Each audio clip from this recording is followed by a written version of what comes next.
Vaxt itirmədən dərsin bir-iki dəqiqə ümumi qaydalardan dərsin mövzusuna bağlı sizə məlumat verim. Bu iki dərsimiz bölməmiz 3 hissədən ibarət olacaq.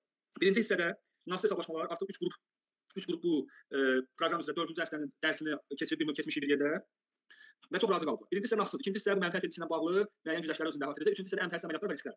Əmtəz əməliyyatlar və riskləri keçməyəcək. Bu çatdıra bilmədik digər qruplarda sizinlə də 2 saatda bu 4 bölməni bitirsək böyük bir iş olar da belə deyim. Onun gələn dərs qaldığımız yerdən davam edəcək. Nağdsız hesablaşmalar və bu mənfəətin tərkib hissəsi olan digər məsələ, xüsusi burada resurslarımız çoxdur. Vaxt itirmədən başlayaq bu nağdsız hesablaşmalar haqqında praktiki izahlara.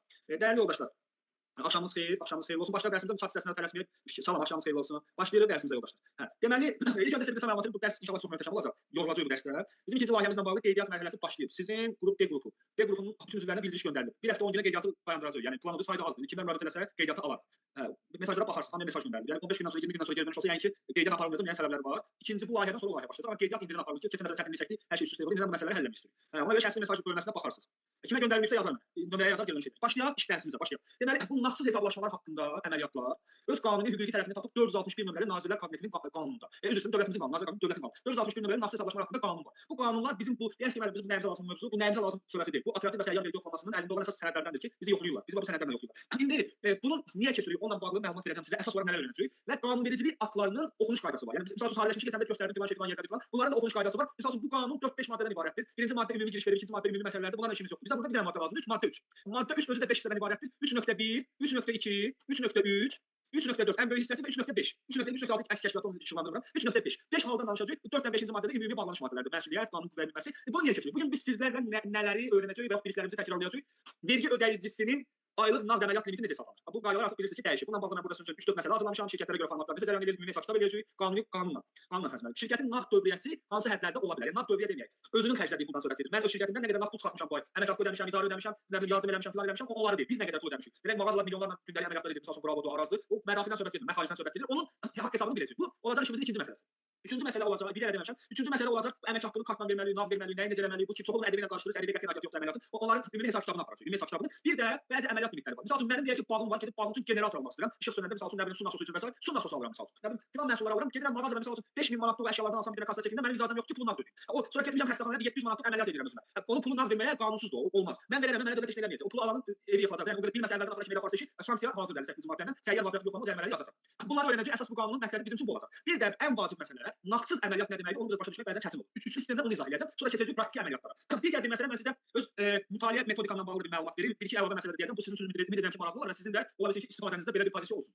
Ümumi olaraq, məsəl üçün deyirəm, bu qanunu harda öyrənmişsiniz, niyə bunu keçirsiniz? Niyə keçəcəyinizi bildik. Bu təlim mərkəzlərinin proqramında o qədər yer aldı. Praktiki təlimlərdə yer aldı. Biz məsəl üçün mən bir təlimçi olaraq vergi məsələsini 20 dəfə, 30 dəfə, 40 dəfə, 50 dəfə, 100 dəfə aşağıdan yuxarıdan hər yerini oxumuşuq da. Bununla bir. Məsəl üçün bu nağdsız hesablaşmalar anlayışı vergi məsələsində 37 yerdə var. Nağdsız sözü 37 yerdə var. Onun nəzəri çox vacibdir. Məsəl üçün bir kənəsi cərimədir. Məsəl üçün bu ümumi məsələləri oxuyandan sonra məcəllərini mən özüm üçün çeşidləmişəm. Bölmə, özüm ifadələr var. Sonra ifadələrin bağlı olduğu sənədləri tapmışam, sonra sənədləri araşdırmışam. Çünki məcəllərin gücü çatmır bütün işi idarə etməyə. Məcəllələr get qanunlar, get qərarlar. Bu formada özüm üçün bir ağac yaratmışam. Gövdə məcəllələri, budaqlarda o qanunlardır, qərarlardır, sərəncamlardır, fərmanlardır. Ümumi belə baxaq. Mənbəyin çoxu demək olar ki, götürülür. Qanun öz mənbəyini konstitusiyadan götürülür. Ümumi olaraq biz belə işləndiririk də. Amma qərarların demək olar ki, əksəriyyəti məcəllədən. Bunu belə analiz etməyi bacarmalıyıq. Və bu qanunun əsas istifadəsinin mahiyyətini bilmək bizi bu səyyar vergi yoxlamasında əməlli başlı müdafiə edir. Sadəcə bir antivirus rolunu oynayır. Bu bizi müdafiə edəcək. Belə özünüzü ya bu qanunu düzgün icra eləməmişiksə, səyyar vergi yoxlaması əməkdaşları akta yazacaqlar bizim əməlli başlı hesab kitab, operativ də yaza bilər, operativ səlahiyyət verilən maddədə. Ya da ki düzgün eləmişiksə, deyəcəklər inşallah bu işi bilir, çıxıb gedəcək. İndi başlayaq işimizə. Birinci məsələ dəyərli yoldaşlar. Ümumi bu qanun xidmət edir ölkədə nağdsız əməliyyatların sürətləndirilməsinə, stimullaşdırılmasına və bank sisteminin inkişafına. Bu öz yerində. Sonra keçirilən bunlar 3.1-dir. Qanun 3.1-ci maddəsi. Bu nağdsız əməliyyat ümumiyyətlə bu nağdsız əməliyyat vergi ödəyiciləri üçün nə əməliyyatıdır, hansı əməliyyatlardır, ümumi hansı əməliyyatlardır. Yadda saxlayaq ki, qanunlar ümumi dövlətin maraqlarına xidmət edir. Yəni bu qanundan gəlişən adı bir deyək ki, bir vətəndaş da faydalanır, vergi ödəyicisi də faydalanır. Hərəsindən münasibətli istifadə olunur. Hə, okey. İndi başlayırıq 3 yerə bölürük. Deyək ki, bu nağdsız əməliyyatlar 3 yerə bölünür. Birinci yazır ki, əsas məsələ nədir? Yadda saxlayırıq. İşin başlama nöqtəsini yox, bitmə nöqtəsini. Ümumi yadda saxlayırıq ki, bir var pulu ödəyən, bir də var pulu qəbul edən. Pulu qəbul edənin cari hesabına getməlidir. Yəni pul kim alırsa bizdən onun hesabına gedibsə ümumi bunun adını nağdsız qoya bilərik. Pul necə gedir, hələ ondan danışmıram. Nağd aparıb terminalla qoymuşam, milyonla qoymuşam, post terminalla qoymuşam, cari hesabdan ödəmişəm. Onun bölgüsünü yaradacaq zaten bölgü olur. Amma son nöqtə pulu alanın bank hesabı olmalı. Bunu yadda saxlayırıq. İndi oxuyuruq. Deyir ki, birinci əməliyyat budur. Bir şəxsin bank hesabından digər şəxsin bank hesabına ödəniş. Bu misal üçün biznes kartla post terminalla ödəniş ola bilər. Bir insan övladı öz debet kartı ilə pul ödəyə bilər. Bu da debet kartı bank hesabına əvəz edir də. Bank hesabının bir fiziki formasıdır. Onun arxa fonda 28 simvolları var, hesabı var. 16 rəqəm o ölkə dünya səviyyəsində istifadə olunur, köçürmələrin sürətləndirilməsi üçün. Yəni siz gedib misal üçün post terminalla mağazada ödəniş edirsə, bu nağdsız köçürmə. Ödəniş kartları, ödəniş tapşırığı, mobil telefon aparatları, kompüter və digər avadanlıqlar olmalıdır. Əsas odur ki, bir şəxsin bank hesabından digər şəxsin bank hesabına getsin. Bu belə. İkinci ödəniş terminallarıdır. Milyonla misal üçün gedib işıq pulunu, qaz pulunu ödəyə bilərsiniz. Zaten dövlət qadağan edir. Kommunal ödənişlər nağd formada icazə yoxdur. Yəni əgər Azərbaycan əməkdaşı gəlib sizdən nağd pulu istəyirsə, birinci pulu belə saxta yollar üstündən yığır.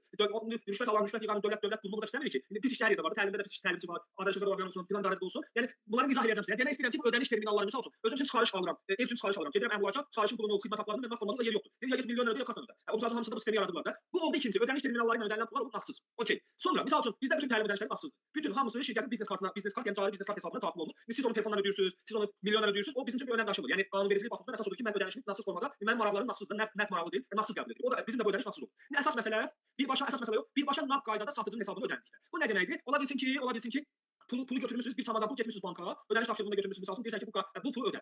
Ödəyir də, yəni nağd qaydada ödəyirsən pulu. Bank əməkdaşına pulu verirsən, kağızı verirsən, baxırında ödəyir. İndi biz buradan bunu ümumi danışdıq. Belə bir ad qoyaq, indi buradan başqa nəticə çıxardırıq. Deməli, bank hesabından bank hesabına bu bir kateqoriya. Terminaldan bank hesabına bu iki kateqoriya, çamadan pul apardıq banka, bank əməkdaşı ödədi, qarşı tərəfin bank hesabına. Bu üç kateqoriya. Amma bizə bu nöqtələrdə bu sarı rəng lazımdır əslində. Biz vergi mühasibələri burada lazım olanları ayrıca deyəcəm. Bir deyir ki, hər iki tərəf vergi ödəyicisi olan şəxs, arasında hesablaşmalar nağdsız ödənişdir. Yəni hesablaşmalar nağdsız ödəniş yalnız bir şəxsin bank hesabından digər şəxsin bank hesabına ödənişdir. Yəni biz mühasibatlıq işlərimizdə nağdsız ödənişi bank hesabından bank hesabına ödəniş kimi qəbul edəcəyik. Yəni birinci pozisiya. Birinci pozisiyadır bizim üçün.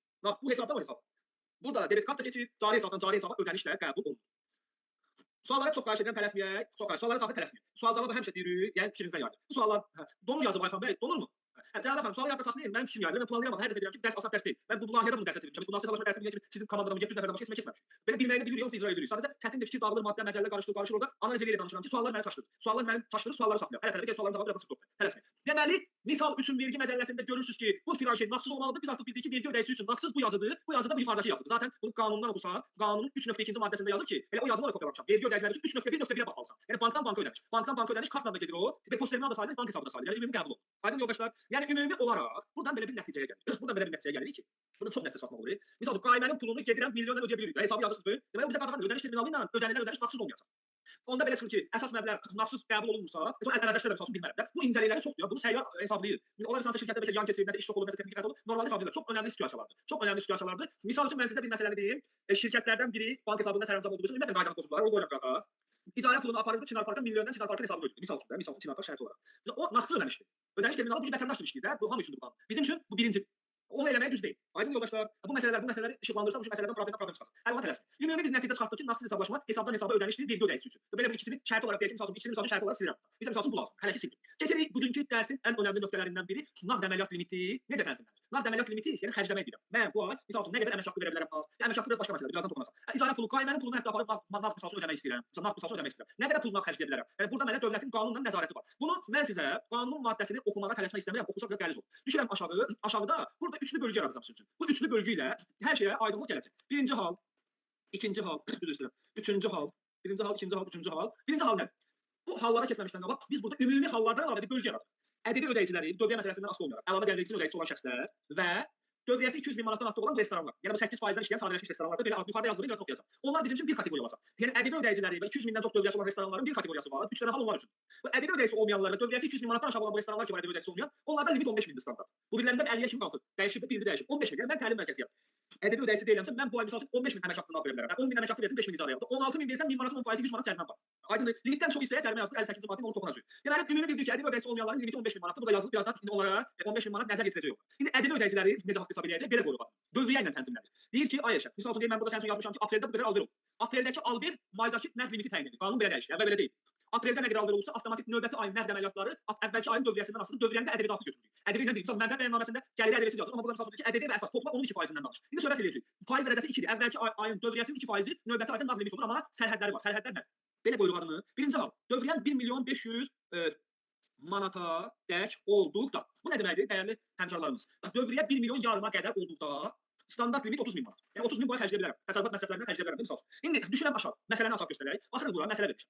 Aprel ayının rəqəmlərinə baxıram, may ayının yolunu açıram özümə, nə qədər pul xərcləyəcəm planlayıram. Deyir ki, qaymə ilə satış, NK ilə satış, azad satış, sıfır dərəcə satış hamısını toplamışam, əsas ədəbi hamısını 1 milyon 15 min 300 manat. 1 milyon 15 min 300 manat. Bu 1 milyon 15 min 300-ün 2% hardan çıxdı? Yoldaşlar, dövlət 2% həddi qoyur. Ədəbi daxil hissəyə 2% tətbiq etməli. İndi onu göstərəcəm.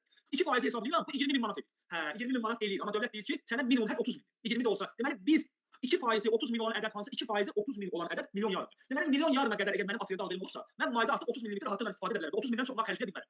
45 manat ədəbi ödəyəcəyəm. 5 manat alver olsun, 8 manat olsun, 8 min manat olsun, 1 milyon olsun, 1 milyon yarım son nöqtədir. Ora kimi alver olsa növbəti aylıq limit 30 min manat. Bunu qanun tərəflərində göstərəcəm. Bu bir bölgü. İkinci bölgümüz nədir? İkinci bölgümüz alver 1 milyon yarımdan 1 milyon 1.5 milyon manatdan 2.5 milyon manata dək olduqda. Buradakı məsələ artıq buradakı limit belə tənzimlənəcək. Baxırıq yoldaşlar. 30 mindən 50 min arası. 30 min AZN tire 50 min AZN. Bu formada bu necə hesablanacaq? Sıfırlar niyə yazılmadı gözləyin? Bu necə tənzimlənəcək yoldaşlar? Baxın, misal üçün milyon yarımdan 2 milyon. Misal üçün sizin apreldə alveriniz olur 2 milyon manat. Bütün alver 2 milyon. Ədəbiyyatdan bir yerdə. 2 milyonun 2% 40 min manatdır. Okey, sənin alverin növbəti ay üçün 40 min yol açır. 40 min xərcləyə bilərsən. Aydın yoldaşlar, alver olub 1 milyon 600 min manat. Deməli 32 min. 1 milyon 600 min 2%. Bu məsələni də göstərim. Məsələsi budur. Alveriniz olub 2 milyon, ümumi alver budur aprel ayında. 2 milyon toplayanda 2 milyon 150 min. 2 milyon 150 min 2% 43 min manat eləyəcək. Deməli 43 min. O birinci qaydada 2 milyon 30 deyil. Bizdə burada maksimum 43 min xərcləyə bilərik. Aprelin alveridir bu. Mayda mənim limitim 43 mindir. Gedərsiniz bankdan 43 min təsərrüfat xərci alıb gətirib xərcləyə bilərsiniz misal üçün. O tərəfə keçməyin. Aydın yoldaşlar, bu oldu ikinci hal. Üçüncü hal, dövriyə 2 milyon yarımı keçsə. Niyə mən bu 2 milyon yarım yazıram deyəcəm bu hardan qaynaqlanır. 2.5 milyon manatdan artıq olduqda. Artıq olduqda burada artıq standart limit 50 min manat. Deyir dövriyən 2.5 milyondan artıq olsa deməli maraqlı deyil də belə. Yəni qanun dilindən belə istifadə etsək. Məsələ budur. Dövriyəni hesablayıram, toplayıram 2 milyon 748 min. Üçü də ayrı məsələ. 2 milyon 748 min 2% 54 min manat edir. Deyir 50. 50-də dayan. Aydın yoldaşlar. İndi bunu 3 dənə qayda keçdik. Ədəbi ödəyiciləri üçün. Dövriyə milyon yarıma qədər olsa rahat 30 min növbəti ay xərcləyə bilərsiniz. Dövriyə milyon yarımdan 2 milyon yarım arası olsa o aradakı ədədin 2%. Dövriyə 2 milyon yarımdan olsa standart 50. İndi gəlin bu qanun dilindən oxuyaq. Qanun nə yazır? İndi mən burada bəzi kəsintilər vermişəm ki, rahat başa düşək, bəzi əlavələr vermişəm. Ədəbi məqsədləri üçün qeydiyyata alınmış vergi ödəyiciləri. Yəni ədəbi ödəyiciləri və dövriyəsi 200 min manatı keçən, 200 min manatı keçən restoran var. Bu iki nəfəri bir dənə göz kimi görür. Ədəbi və az öncə dedim 200 min keçən restoranlar deyir ki, təqdim ayı ərzində ümumi məbləği əvvəlki təqdim ayında təqdim edilən mal və iş və xidmətlərin ədəbi daxil dövriyəsi 2%. Başa düşdünüzmü? Yəni deyir ki, ədəbi ödəyiciləri və dövriyəsi 200 min manatdan artıq olan restoranlar əvvəlki ay alverinə belə bunları baxsınlar, əvvəlki alverinə qədər olsa 2%-ni bu ay xərcləyə bilərlər nağd kimi. İndi bunun ardıcı nədir? Digər vergi ödəyiciləri isə 15 min manat. Yəni ədəbi ödəyicisi onlardan 15 min. Bunu başa düşdük. Bu ümumi qaydadır. Aşağıda izah verir. Yuxarıdakı cümlədə ədəbi cümləsində nəzərdə tutulan halda əvvəlki təqdim ayında təqdim edilən mal, iş və xidmətlər üzrə dövriyyənin ədəbi daxil olmaqla 2%, 30 min manatdan az olduqda və ya ki 1 milyon 15 min az olduqda təqdim ay ərzində ümumi məbləğ 30 min təyin olunur. Yəni sənin alverin 2% 30 mindən az olsa sən 30 istifadə edir. Alver olub 1 milyon, 1 milyonun 2% 20 min manat edir. Yəni narahat olma, sən 30 60 alacaqsan. Sonra deyir, əvvəlki təqdim ayında təqdim edilən mal, iş və xidmətlərin ümumi dövriyyənin 2% 50 min manatdan çox olduqda 50 mində bir dayan. Mən bunu sadə dildə birinci dedim, sonra qanun tərəfindən oxudum, mən özüm bu dəyişəni 8 dəfə olmadı başa düşdüm. Çətindir. İndi ümumi siz bunu yadda saxlasaq kifayətdir. Bunlar oldu ədəbi ödəyiciləri, ədəbi ödəyicisi olmayanda standart 15 mindən hərəkət edəsən. İndi şirkət təzə yarananda necə olacaq? Məsələn, mən bu ay oktyabr 30-udur, təzə şirkət açıram. Ədəbi ödəyicisi deyirəm, bu şirkətin limiti əvvəlki tarix yoxdur. Əvvəlki tarix 0 manat 15 mindən götürürəm. Ədəbi ödəyicisi olsa 30 min, bir ilin həddində 30 rahat istifadə edə bilərsiniz. Artıq gəlir ayının əməliyyatı bu ayda nasıl olacaq? Hesab edin ki, ədəbi ödəyicisiyəm, bu ay şirkət yaratmışam, əvvəlki ayım 0-dır, bir ilin həddində 30-dur, məntiqi əlaqə belə. İndi siz zəhmət olmasa chat hissəsində yazılı formada çox xahiş edirəm. Şükür Allaha 3 dərsi bundan başa düşmüşük, bu 4-cü dərsdir. Artıq layihənin dizaynını bitiririk. Buradan bir qazancımız oldu. Bir informasiya əldə edə bildiyimi, başa düşülən oldu mu? Məqsəd sizə fayda vermək, hətta mən öz bildiklərimi təkrarlayıram, sizdən də çox şey öyrənirəm. Başa düşülən oldu mu, yoxsa belə yalanlarla danışdım, rəqəmlərə görə deyirəm, rəqəmlər biraz qarışdırır adamın fikrini, ona görə soruşuram. 100%, hə, bəli, aydınsa əla.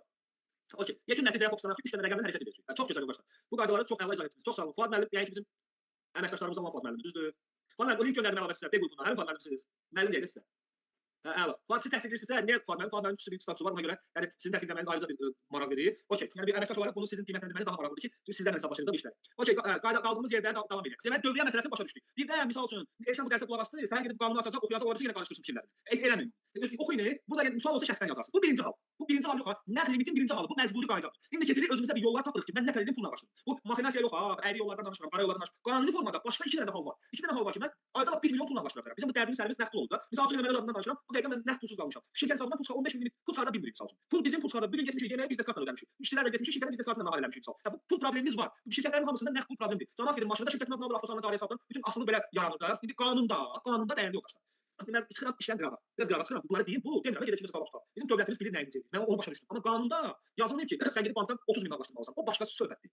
Bu bizim bir vergi ödəyicisi olaraq xərcləyə biləcəyimiz limitdir. Əslində mən desəm banka mənə görə 1 milyon istəyirəm, 1 milyonu versin. Sən dövlət nəzarəti var, nəsə nağdlaşdırmaq da çətin məsələ. Aydın yoldaşlar. Misal üçün mən ədəbi ödəyicisi olmayan şəxs üçün də xatırlayıram və keçən il 15 min əvəzində çox pul nağdlaşdırmışıq. Qanuni qayda ilə fiziki şəxs öz gəlirini götürdü. Bank verir. Orada hallar var da, dividend, digər məsələlərdir, ya hesab açılır. Yollar çox. Əsas iki vacib məsələ var. Bu bizim bilik səviyyəmizi göstərən iki hal var. Bu nə deməkdir?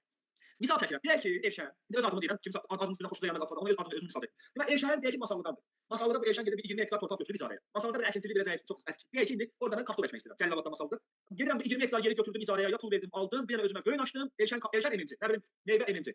İndi bu kartof mövsümi işdir. Burada yazır ki, bilavasitə kənd təsərrüfatına bağlı olan istehsalçı əkib becərəndən sonra gedir. Əkib becərən mövsümi işlər. İndi mülki hüquq müqaviləsinə gələcək. Deyir ki, kartofun sezonu gəldi. Bu Elşən işçiləri götürməsin də işə. Mülki müqavilə var, hüquq müqaviləsi. Yəni əmək müqaviləsi olmadan işçi işlətmək. Onun da iki forması var. Vahid bəyannamədə hamısını keçəcəm sizə. Ümumiyyətlə vergi ödəyicisi 3 formada insan işlədə bilər. Yəni əmək ala bilər. Əmək inşası ala bilər. Biri əmək müqaviləsidir. Digəri mülki hüquq müqavilənin bölünmü versiyasıdır. Bir də mülki hüquq müqaviləsinin bölünsüz versiyası. Onları da incələyəcəyik. Bəziləri ömrə hesabatı ilə hesablanır, bəziləri gəlir mənfəətə, bəziləri vahid bəyannamə, onlar başqa. Deyir ki, işçi işlədirsən, əmək müqaviləsi olmadan indi onlara pul verməlisən. İndi lap mən əkmişəm kartonu, başqa bir erşən gəlir ki, lap mən bir də lafasa götürmüşəm ki, sən Allah mənlə bir müqavilə bağla, sənin kartonlarını çıxardır, mənə bir otomat verərsən. 1000 nəfər işçi cəlb edirəm ki, sezondur, karton torpağın altında yağış dəyəcək, sürüyəcək. İndi 1000 işçi lazımdır bizə. Biz nə edirik? Biz açırıq burada qaralama dəftərimizi, bunlara pul vermək lazımdır. Onların kartı yox, hesabı yox. Bu gedib kağıza qoyub işlətmə olan işçidir. İşçinin heç adamın heç böyrü yoxdur, əmək müqaviləsi olmadan biz adam işlədə bilərik. O qədər real deyil, amma var edirik. 1000 işçi, 1000 nəfər mənim kimdəki fəhlə, 1000 nəfər. 30 yox 27 manatdan razılaşmışıq ki, günə 27 manat verəcəm. Bu günə 27 min nağd pul lazımdır. Bu adamları yola salmaram. Fəhlə işləyən pul axşam aparıb qəndli yağını almalı, bir yemək yeməlidir. 27 min. Deyək ki, 23 gün işləyəcək ayda. 23 gün. Bu yarım milyon pul eləyir. 540 min manat ayda pul lazım ki, mən kartonu bir ay yerdən çıxardım. Dövlət deyir ki, mülki müqavilə ilə, mülki hüquq müqaviləsi ilə işləyən şəxslərə ayrıca mən hüquq vermişəm. Onların hərəsinə gündə 30 manat nəqd pul verə bilərsən. Və yuxarıdakı limitlərə heç bir aidiyyatı yoxdur. Mən deməli, həmin müqavilələri yığacam, aparacam banka deyəcəm, mənə 27 min aparım cəmatıma pul verir. Aydın ki, o formada bunu anlaşdıra bilirik. Bunun mənbəyi hardadır? Bu qanunun 3.3-1-ci maddəsində. Bilavasitə sözündə öz fəlsəfəsi var, ona tələsməyin. Bilavasitə kənd təsərrüfatı məhsullarının istehsalı ilə bağlı hüquq, mülki hüquq xarakterli müqavilələr əsasında mövsümi işlərə, mövsümi işə, bu xalqında belə işlətmə olmaz. Mövsümi işlərə cəlb edilən fiziki şəxslər üzrə gündəlik hər bir belə fiziki şəxs üçün nağd qaydada ödənilə bilən məbləğin yuxarı həddi 30 manat müəyyən edilir və 3.3-cü maddəyə aidiyyatı yoxdur yazılır, daxil edilir. Yəni o 40 min 30 min limitə aidiyyatı yoxdur. O limiti xərclər o başqa məsələ. Bunların pulunu da get bankdan nağdlaşdır ver. Bax bankdan nağdlaşdır və perakəndə satışdır. Kartda olan kilo satıran kasaya pul yığılır, düzəltə onların maaşını verir. Buna icazə var, səyyar vergi yoxlaması, operativ vergi yoxlaması. Buna heç nə yazmayacaq. Amma 32 manat versən 2 manatın cəriməsini alacaqsan, 30 manat maksimum. İndi 50 manat günə fəhləyə verirsənsə, ki buna hesab başlayır, pulun hesabıdır. O başqa məsələ. Aydındır. İndi burada biz kart xərcindən tuturuq. Kartı bir 10 manata. 1000 nəfərə 10 min liraya kart alırlar. Bu forma. İndi orada başqa söhbətlər çıxır. Sosial 25% deyil, 2% deyil, gəlir vergisi olur. Onlar başqa məsələ. Tələsməyin. Bunu belə başqa. Bu birinci hal aktual deyil o qədər. Ən aktualı hansıdır? Deməli dəyərli yoldaşlar, bu qanunun 3.5-ci maddəsi var. Bu 3.5-ci maddə budur. Burada belə yazmışıq. Bu budur. Bu Word hansı ki verəcəm sizə. Burada da bunu aşağıda yazmışam. Aşağıda yazmışam ki 3 nöqtə nümunələrdə tələsməyin. 3.5-ci maddə. Görürük. Deyir ki, vergi əsas məsələlərdən biri nağdlaşdırma üçün. Vergi ödəyiciləri tərəfindən, misal üçün Fuad MMC tərəfindən vergi ödəyicisi olmayan, misal üçün Elşən. Vergi ödəyicisi olmayan Elşəndən aşağıdakı mallar nağd qaydada satın alınır. 5 kateqoriya mal verib, misal üçün Elşən həyətində, Masalının kəndində pomidor falan əkib, Fuadın işçisi gəlib maşınla alır məndən gedir. Onu alanda pomidor Elşəndən nağd sayıb pulu verir. Kəndini gözlətmə deyir. Bu elə bir mallardır ki, bu cavab ehtiyacı var bunu satmağa da belə deyir. İndi burada məsələ nədir? Məsələ nədir yoldaşlar? Birinci biz bilirik ki, elektron alış aktı ilə bağlı Nazirlər Kabinetinin qərarı var. Vergi ödəyicisi olmayan şəxslərdən xidmətlər ya əmək müqaviləsi ilə alınır, ya da ki, mülki müqavilə. Amma mallar yalnız alış aktı ilə alınır. Bəzi adamlar alış aktına xidmət istəmir. Qəti qadağan verir şey olmaz. Vergi ödəyicisi olmayan sıravi insanlarda sıravi deməyin, vergi ödəyicisi olmayanlar milyonu var. Sonra kana get. Vergi ödəyicisi olmayan, böyüyü olmayan şəxslərdən mal alırsa, alış aktı tərtib olunmalıdır. Bu rəsmiləşdirmə qaydasıdır. Bunu kim təsdiqləyir? Malların ambara mədaxil qaydası prezident tərəfindən 1463 nömrəli və 1341 nömrəli fərmanlarda rəsmi tapılır. Deməli bunların alış aktı olacaq. Mən misal üçün, bu nədir? Bu pomidordur, kartofdur, bu dəmirdir, bu metal onlar bizdən alıb axşamlar misal üçün fikirlər ki, eşən gedib düşərdən biz onları yığır yoldan, gedib satıb pul edir, özünə çörək alsın, yemək alsın, paltar alsın. Bunlar da gündəlik işlərdə bunlar görülür. Bu kağız düşüşədir, bu utilizasiya üçün maşının şinləridir, o rezin diskin üzərindəki o rezindir. Bu dəri dəyişən qurban kəsib dərisini misal üçün kiməsə satır. Bu malları deyir alırsansa, bunların pulunu nağd ver. Amma alış aktı ilə kompüter alırsansa, orada məsələ dəyişir. Bunda diqqətli ola bilin, bunun sözünü deyirəm. Bu mallara limit yoxdur. Misal üçün get Fuad gəldi kəndə, Masalının bütün kənd qapılı ev eşiyi gəzdi, bir 100 min manatlıq pomidor yığdı qaçama, mandarin yığdı. 100 min cəmaata gedir banka, alış aktlarını göstərir, pul alır bankdan. Nağdlaşdırır, düzdür 1% nağdlaşdırma vergisini verir, komissiyadan sonra başqa. Pulu nağdlaşdırır, cəmaata pulu verir. Yəni bu məndə olur 100 min, 200 min, bir saatdan nağdlaşdırmışıq. Alış aktında biz ət alırıq, saman alırıq, bu heyvanlar üçün ot alırıq, ət var da. Sonra bu az da bizdə ət satılır, bizim bu tanış tələbələrimizdə belə deyək, var işçilərdə, onlar özləri öz təsərrüfatlarında. Misal üçün gedirlər 50 dənə dana alırlar kəndsindən. 50 dənə dana alış aktlarını yığır üstə gedib nağdlaşdırır. Yəni 30 min 40 min söhbəti, limit söhbəti orada getməyəcək. Amma hal o hal olsun ki, o pulu kəndçiyə verməmsən də gedib başqa yerə xərcləmsən. Ona üçün vergi yazar. Yəni da onu belirləyir, düzgün edirsən. Burada kassa mədaxil qəbzi ayrı sənəddir, kassa mədaxil orderi ayrı sənəddir, kassa məxaric orderi ayrı sənəddir, kassa kitabı ayrı sənəddir. Burada 5 dənə 4 dənə sənəd lazımdır. Yəni ondan danışırıq. İndi dəyərli yoldaşlar. Deməli, yalnız bu malları vətəndaşlardan nəqd ala bilərik. Başqa malları da ala bilərik, amma limit çərçivəsində. Artıq mən bu malları yox, gedib kompüter alıram, ofis işləmiş mebel alıram, nə bilim lövhə alıram, pəncərə alıram. Deyir, o limitdən tənzimlənir, bu limitdən qal. Mən ədəbi ödəyicisi olmayan təlim mərkəzi, 5 dənə kompüter lazımdır. Tapazdan axtarıram, yığıram, deyirəm gətir qardaş, alım səndən. Alış haqqında sistemə vururam, limit daxilində çıxardıb şkafdan pul verə bilərəm burada kassadan. 15 minə kimi. Amma bu mallarda pul söhbəti yoxdur. Nə qədər istəsən get bankdan nağdlaşdır, bank əməkdaşı verir o pulu. Aydın yoldaşlar, bu belədir. Bunun müqayisəsini başqa formada eləyəcəyik. Və bir də yadda saxlayın ki, bu mallardan 5% vergi tutulur. Bu da öz əksini tapır. ÖMV inşallah vergi bir dənə burada istisna ola bilər. Tədarükçü olanda vergi tutulur, istehsalçı olanda tutulur. Qalanların hamısında vergi tutulur. 5% ÖMV. Onu ayrıca danışaq. Deməli biz burada dərsin nağdsız hesablaşmalara münasibətdə birinci hissəsini bitirdik və ikinci hissəsi qalır. Deməli biz buradan belə başa düşdük ki, dəyərli üzr istəyirəm. Gördüyünüz nə qədər verdim aşağı. Hə. Deməli biz nağd limiti bildik. 3 hal üzrə bir normal limitdir. Bunu çıxardırıq özümüz üçün əvvəlki ayız al verindən. Bir də bu 2 dənə hal kənd təsərrüfatı 30 manatda bir alış haqqı var. Onların söhbəti aidiyyatı yoxdur. Aydındır. Bu formada. Bunu belə özümüzün nəticələrində, bunu bütün dəqiq öyrəndik. İndi keçirik ikinci maddəyə. Biz sizlə qanunun 3.1, 3.1, 3.2, 3.3-cü bəndlərindən danışırıq. Necə lazımdır? Yəni avtomatlaşma bizə bəhs edilməz. Sonra özünüz oxuyasınız. Sonra keçirəm 3.4-ə. Bunlardan nöqtələnəcək. 3.5-də danışdıq alış haqqı, 3.4 qalır. 3.4 ən maraqlısıdır. 3.4 nədir? Deyir Elşən, bilirsən nə var? Nə var? Deyir bu 3.3-cü maddəni sənə göstərdik, sənə limit verdik. Deyir bu limiti ümumiyyətlə qoy, qırağa başqa işlər üçündür. Bu aşağıda bir 16 dənə hal yazmışam. Orada limit söhbəti yox, nağdsız olmalıdır. Hər şey köçürməklə olmalıdır. Aydın yoldaşlar, 16 hal var ki orada birinci vergi yazacaq o maliyyə sanksiyasında. 16 hal limitə aidiyyat olmadan kağız pulla edə bilmərik. Aydındır. İndi ona açıqlama verirəm. 16 halın 4-ü 5-i biz mühasibələrə lazımdır. Bir 4-ü 5-i həm mühasibə həm insanlara lazımdır. Qalan insanlar üçün. Nə bilim burada silah almaq qaydası var. Tabanca ala bilərik, mülki silah ala bilərik. Burada maşın avtosalondan maşın necə satılmalıdır? Mağaza bəncə bunların söhbətlərini deyilir. 5-10 dəqiqə danışaq. Bu qanunu bitirildi. Bir də mən sizə ayrıca bu qanunla bağlı vergi məcəlləsinin 10 maddəsini yığmışam, onları göstərəcəm. Onların izahını verəcəm. 3.4-cü maddədə bu düşürəm. Belə baxadan qorxuram, bir şey yox. 16 bənd var. 3.4-4.16 üçün. Bunu yığmışıq sizin üçün bura. Budur. Aşağıdakı hesablaşmalar yalnız nasıl? İndi biraz sürətli gələcəm. Bunu bəzi 2 nöqtə var ki, dayandıraq, yavaş get deyəcəm. Nə qədər kartla maaş vermək olar, o nağd vermək olar, onlar hamısı burada. Deyir ki, vergilərdir, rüsumlardır, yığımlardır, cərimələrdir, bunların nağd qaydada ödəmək olmaz. Ümumiyyətlə bura nə yazılmışsa deməli nağd olmaz. Heç bir vergi əməkdaşı sizdən vergi əməkdaşının hüququ yox, icazəsi yoxdur. Bizim də hüququmuz yoxdur. Onların nağd rüşvət, nağd pul vermək isə rüşvət təklif edirsiniz. Vergilər bir gömrük işçisi olsun, başqa inzibati cərimə, məsələn məhkəməyə məsələn orada da aparıb desəm bir mexanizm olmalı. Nağd formada bizdən ala bilməz. Aydındır. Vergilər necə ödəyirik? Vergiləri ya internet bankıyla ödəyirik, ya poçtla ödəyirik, poçta elektron sistemdə, ya kartla vergi saytına ödəyirik, hamısı köçürülməli. Bu belə, bu sadə məsələ. Eyni formada MDSS, ITSD, icra haqqında bu aliment digər məsələlərdir. Bunlar da eyni formada. Bunları qoyuram. Sonra bir ayrıca bir dənə də əksinə verir. Bir burada vergi dedim, aşağıda da bu vergiləri alanları deyirəm. Bunları da bir qadağan edirəm. Sənə icazə vermirəm ödəmək üçün. Bu birinci sənin cərimən, vergi ödəsə ödəmə. İkinci məsələ, cəriməsi olmayacaq. Hara ödəmirsən? Sübut verməsə bu verginin elə bir hüququ yoxdur ki, nəqd pul alsın. İndi aşağıda da deyir ki, dövlət orqanlarının icazəsi yoxdur nəqd ödəmiş almaq. Bunu yadda saxlayın. İndi burada başqa məsələlərə, başqa cürə rüşvət məsələsində yanaşacağam. Bu nə məsələdir? Rüşvət məsələsində korrupsiya haqqında qanundan danışacağam sizin üçün. Bu dövlət hüququ haqqında qanundan biraz danışacağam. Onların hamısını mən indi sizin qarşınıza çıxıram deyə 7 ildir bu təlimlə məşğulam. Bu birdən-birə başlamamışam bu təlim. Təlimçi olmağım üçün mən nə qədər mənim üstümdə çalışıblar. Bu dövlət qulluğuna bağlı nə qədər qanun qərar var, gömrük vergi inzibati xətalar hamısını oxumuşam, hamısını yığmışam özüm üçün ki, insanlar qabağında bir tutanmalı danışa biləydi. Bu elə bir şey özündə bilən danışmağın təlimçi olmur. Bu düzgün deyil. İnsanlara faydanı düzgün vermək lazımdır. Bunu bilmirəm, bu tərəfi bilirəm. Bunu bu tərəfi bilirəm, belə o belə təlimçi olmur. Ona görə də mən özümə vaxt ikən çox yatırımlar eləmişəm, təhsillər almışam ki, bu gün sizin qarşınızda bir xidmət edə bilim də. İndi bu məsələlər vacibdir. Burada mən rüşvətdən danışacağam, korrupsiyadan danışacağam, hamısından danışacağam. Hamısını analiz edirəm, hamısını danışacağam ki, bilək. Rüşvət də verir, rüşvət yox, şirinlik də vermək olar. Qanunda o da var korrupsiya haqqında. 50-60 manat şirinlik var, hədiyyə almaq olar, dövlət onu qadağanlayır. Hər şey üçün yeri var. Hə, indi orada dəyərli əşyalar başqa. Deməli bunu misal üçün bu əsas məsələlərdən biri budur yoldaşlar. Bizə lazım olan mühasibə. Orada 50 manat, 50 neçə manat, 50 manat, 50 neçə manat olmalıdır. İsmail müəllim Bağırov. İsmail müəllim Bağırov bizim buradakı İsmail müəllim Bağırov olar, bir də bilməli. İsmail müəllim Bağırov hansı İsmail müəllim Bağırovdur? İsmail müəllim Bağırov çıxıb mənim qarşımdadır. Həqiqətən də İsmail müəllim gəlmə qoşulur. Üzü xatırı gəldim, sözü verdim ona. Hə, okey. Deməli dəyərli yoldaşlar. Okey, davam edək. Hə. Deməli bu vacib məsələlərdən biri hansıdır? Biz bir vergi ödəyicisi olaraq maaşları necə veririk? Bu çox vacib məsələdir. Bu yığılır, yoxlamada bunun səsi çıxır, yazılır, aktiv yazılır, vergi əməkdaşı çıxıb gedir. Get ödə. İşçilər şəxsi hesab verəsən. İndi deyir, diqqətlə oxuyun. Deyir ki, dəyərli yoldaşlar, əməliyyatlarının həcmi, yəni vergi ödəyicilərinin əməliyyatlarının həcmi. Ardıcıl 12 aylıq dövrdə 200 min manata dək olan, baxın, bir vergi ödəyicisən, ardıcıl 12 ayda ədəbiyyat qatılığı var. Deyir 12 ayda sənin alverin 200 min manata qədər olur. 200 min manata qədər olur. Sonra bir dövriyyəsi 200 min manata qədər olan, pərakəndə ticarət, bu bir. Burada fəaliyyət sahələridir. İAŞ, yəni bu restoran şəbəkələri sistemləri, bu 2 və xidmət, bu da olur 3. Bu da olur deyək ki 3. Deyir bu 3 sektorda, bu 3 fəaliyyətdə dövriyyən 200 min manata keçməyibsə, sən istisnasan, sən maaşı vermə. Amma limit var. Deməli, mən təlim mərkəziyəm, xidmət, mənim də bazar restoranım var, İAŞ, mənim də bazar məhəllə marketim var, pərakəndə ticarət, kassa aparatı ilə satıram. Mənim əgər 12 aylıq dövriyyəm 200 minlə keçmirsə, mən istisnayam, mən maaşı istəyirəm, kartla verirəm, istəyirəm nağd verirəm. Amma yuxarıdakı limiti gözləməyin. O 15 mini gözləməyin. O deyək misal üçün 30 mini gözləməyin. Amma burada ədəbi söhbəti eləmədi ya yoldaşlar. Burada misal üçün mən ədəbi ödəyicisiyəm. Dövriyyəm 200 minə keçmir. Könüllü ərizə yazmışam. Bu başqa söhbətdir. Mənim oradakı limitim yuxarıda 30-dur, 30 min maaş verirəm. Onları qarışdırmıram. İndi davam edirik. Deməli dövriyyəsi ardıcıl 12 ayda 200 min manata qədər olan mağazalar, restoranlar və xidmət sektorları istisna olmaqla digər qalan bütün şəxslər maaşı kartla verir. Tutardı getdi. Qalan bütün şəxslər. İndi burada məsələni dəyişirəm. Məsələni dəyişirəm, halları deyirəm sizə. Deyək ki, sual verirəm sizə daha doğrusu. Ola bilərmi ki, mağaza şəbəkəsi məcbur olsun kartla maaş verməyə? Yəni qanun məcburiyyəti. Elə bir şey olmadı. Mağaza pərakəndə ticarət, prova market şəbəkəsi. Onlar sizə kartla verir, maaşı zəmanət verir. Zəmanət olsa sat hissəsindən kim verir? Kartla. Bilin bakalım, niyə kartla verirlər? Niyə nağd verirlər ki? Digər yol, bütün yoldaşlara bu sualı var. Ziya bəy bizim Ziya bəydir. Ziya bəy ədəbi demir. Ədəbinin bu söhbəti heç bir aidiyyatı yoxdur. Ədəbini qatmıyor. Bax yoldaşlar çox vaxt ədəbidir, 12 aylıq dövriyyədir, mikro kiçiklə qarşı olan hamısı bir aydınlanması gələcək. Marketlər şəbəkəsi kartla verir. Elə bir Nəmin xanım hansı qanunda yazdı ki, o marketlər şəbəkəsi kartla verir. Elə bir qanunumuz yoxdur təəssüflə. Məncə dövriyyət. Biz gəlin bir məsələni deyim, yoldaş kimi danışıram. Məsələn, mən sizin balaca qardaşınızla, qardaş kimi görürsünüz, balaca qardaşınız oldu belə deyim. Yəni xeyli tələsməyək, qanun bilirsə deyək, bilmirsə deyək. Yəni mən nə demək istəyirəm? Bu ümumi deyirəm sizə, bu səhv başa düşməyin ha. Düzdür, sual-cavab bir variant atmayaq da, yəni bu belə ola bilər, belə eləməyək. Bu yoldaşına deyil. Bu bizim inkişafımıza böyük mənfi təsir göstərir. Bilən adam fikir bildirir, mütaliə edən adam fikir bildirir. Yəni nəticəsi var. Burada zaten 200 min sözünü yazıblar. Deyir 200 min manata qədər. Bura bu gündə 2 milyon verir.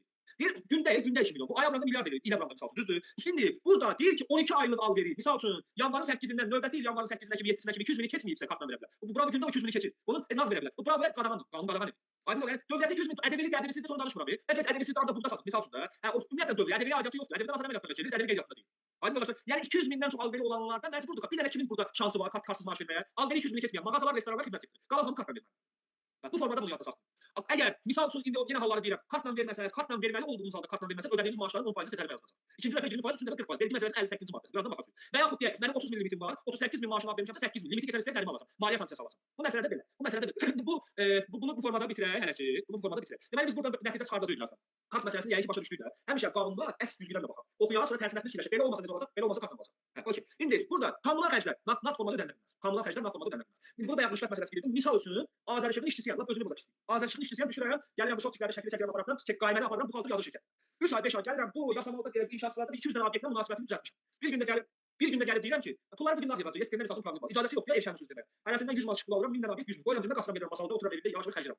Yəni kommunal pulu üçün kimsə gəlsə bir dənə nağd ver, onun qapını bağlayıb qovunaram. Aydın fikrim. Yəni kommunal xərclər istər Azərbaycan vətəndaşı, istər Azərbaycanın vergi ödəyicisi nağd ödəyə bilməz. Əvvəllər var idi, pensiyanı nağd verirdilər, işıq pulunu nağd verirdilər. İndi qanunda bu belədir. Kommunal xərclər nağd ödənilə bilməz. Birdən kassadan məxaric verərsən, işıq pulu vermişəm 10 manat, vergi qəbul eləməyəcək. Düzdür, kassadan məxaric verilən pul gedib terminalda ödənilir, o başqa məsələ. Biz terminalın qəbzində düşməsi istiyorlar, mən terminalda ödəmişəm. Misal üçün, bir məsələ ağırlaşır. Siz vergi ödəyicisi olaraq çalışın ki, hesabdan hesaba ödəniş verin. İşıq puludur, qaz puludur, hətta kommunalka deyir, ya bu lit pulu, zibil pulu hamısı. Bunlarda ehtiyatlı olaq. Bunlar balaca məsələdir, qanunu bilək də, qanunu bilək ki, bizdən kimsə pul almasın, bizi aldatmasın kimsə. Bu belə. Burada telefon ödənişləri, stasionlar, yəni bu ATS-lər olan ödənişlərdə işıq pulu, qaz pulu, su pulu bunları nəzərdə tutun. Bunları keçək, burada çox yaxşı da verəcəm usta sizlərə bunları. İki dənə vacib məsələ qaldı, 3 dənə, onu da deyim, 5 dəqiqə bu mövzunu bitiririk, fasiləyə salacağıq, ondan sonra keçirik başqa bir daha maraqlı mövzuya. Bu kitabı bağlayacağıq. Tur agentlər. Tur agent olan şirkətlər müştəridən nağd pul ala bilməzlər.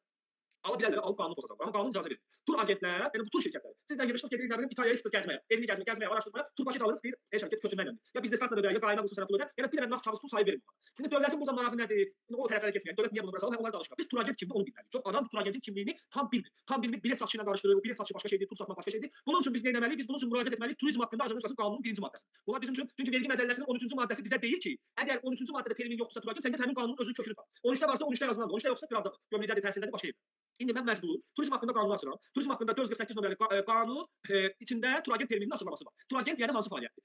Turagent deyir ki, turagent 1.1.30. Turizm xidmətləri və turizm zərfinin satışı. Turizm xidməti və turizm iki dənə termin yarandı. Hə, iki dənə termin turizm xidməti burada açıqlaması var, turizm zərfi burada. Ümumi siz bunu oxuyarsınız. Burada bilet satışı yoxdur. Mən misal üçün xəstəm var, gedirəm İsrailə əməliyyata. Mən gedib bilet alacağam. Tur olur ki, bu bilet almaq tur açandan tur atmağa getmirəm. Gəlirəm əməliyyat gələcəm. Nə bilim mal alacağam, gəl. Tur istirahətdir, düzdür. Mən sahibkaram. Bilet alıb gedirəm zavoddan mala baxıb qayıdacağam Azərbaycana, Çinə. Bu başqa şey. Yəni demək istədiyim odur ki, aviabilet satan nöqtələrə ödənişi nağd ödəyə bilərsiniz. Amma insan övladı bir şirkət ailəli gedir istirahətə dostlar tanışlar tur paket alır. Bilet hər şey içində gedir. Onun pulunu nağd ödəyə bilməz, biznes kartı ödər. Debet kartdan post terminal ödər.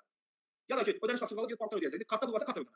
Nə sayı verə bilməz. Bunu bilək. Bu bizə niyə lazımdır? Tur agentin mühasibi olsanız buna görə məsuliyyət sizdə. Tur sahibkar nədir bu qanunu? Misal üçün 5 bilin, 3 bilin misal. Bu belə. İndi burada iki dənə ən vacib elə bu tur agentdən də vacib məsələ var. Üzr istəyirəm. Tur agentdən vacib məsələ. Deməli, pərakəndə satış nöqtələrində 4000 manat limiti nə? Burada birinci yadda saxlayırıq ki, pərakəndə satış. Yəni kassa aparatı. İkinci yadda saxlayırıq ki, bir dənə kassa çekindən söhbət gedir. İki dənə şöyə bir dənə çək. Bunun içində baxıram 5000. Getdim mağazaya, mən bir insan olaraq gedirəm investisiya üçün təbliğ seçəcəm, qeyri-rəsmi. Gedirəm 5000 manatlı, nə bilim tort alıram, ət alıram, yağ alıram, uşaqlar yemək işləsə yeyəcək yox. 5000 manat səgər çekin axırında olur bir əməliyyat çərçivəsindəki 5000. Vergi deyir ki, qanun deyir, daha öyrəşmiş vergi deyir. Qanun deyir ki, pərakəndə satış qaydasında təqdim edilən mallar, xidmət demirəm mallar. Pərakəndə mallar bir əməliyyatın dəyəri 4000 manatdan artıqsa nağd pul vermək olmaz. Bir dənə kassa çeki 4000-dən çox, 2 dənə iPhone almışıq 6000. Gedirəm mən özümə alıram, bir də dostuma alıram. 6000 sayıb versəm o inşaatı cərimə gələcək vergi. Bu sərayətdə vergidədir. Bu polis qərar vergiyə verir sərayət. Dövlət vergi xidmətinə. Maliyyə sanksiyası, vergi nəzarətində. Aydındır. Yəni yadda saxlayaq, bunu bizə niyə lazımdır? Siz ola bilsin ki, hansısa bir böyük şirkətin mühasibəsiz, onların satdığı əşyalar 3000 5000 qiyməti var. Qızıl Aleksisləri, qızıl aksa başqa. 3000 5000 haqlı 3000 müştəri bir kartla ödər. Pul kartda deyir ki, bu terminaldan kartla gəl ödə. Bundan ehtiyatlı olun ha. Birdən bilmərik, elə pulları alar, pul görər gözümüzə işıq gələr. Axırda bir dəfə operativ bir qadağan belə izləyəcək, görəcək, eşyanə bax kassaya bax elə. 5000 alır artıq kassaya. Bir dəfə gəlib yazacaq gedəcək başa. Aydındır. Yəni səyyar aşkarlar bizə. Sizin elə biz bilirik ki, mikro sahibkarlar və səyyar formasıdır. Zamanla sistem daha da gücləndirilir, vergi nəzarəti. Bu son 2-3 ildəki əməliyyatlarımızı təmizləmək, düzəltmək lazımdır. Sadəcə satımımızı düzgün aparın və cari əməliyyatlarımızı da qanundan qırağa çıxmayaq. Bunun fəsadlarını əvvəl axır görəcəyik. Əvvəl axır görəcəyik. Və yadda saxlayaq ki, ən vacibini buradan biraz mövzu başqa yerə gətirirəm. Bu vergi məcəlləsinin misal üçün dəyərli olur. Vergi məcəlləsinin 37-ci maddəsi hansı maddədir? Kameral vergi yoxlaması, 38-ci maddə səyyar vergi yoxlaması. Düzdür, bu burada deyir ki, misal üçün mənfəət vergi bəyannaməsində vergi orqanı əməkdaşı 60 iş günü ərzində yoxlamalıdır. 61-ci iş günü yoxsul məhkəməyə göndərə bilməz. Göndərmir də zaten. Amma vergi əməkdaşının bu maddəsi öz xeyrinə istifadə edə bilməlidir. Keçir 38-ci maddəyə.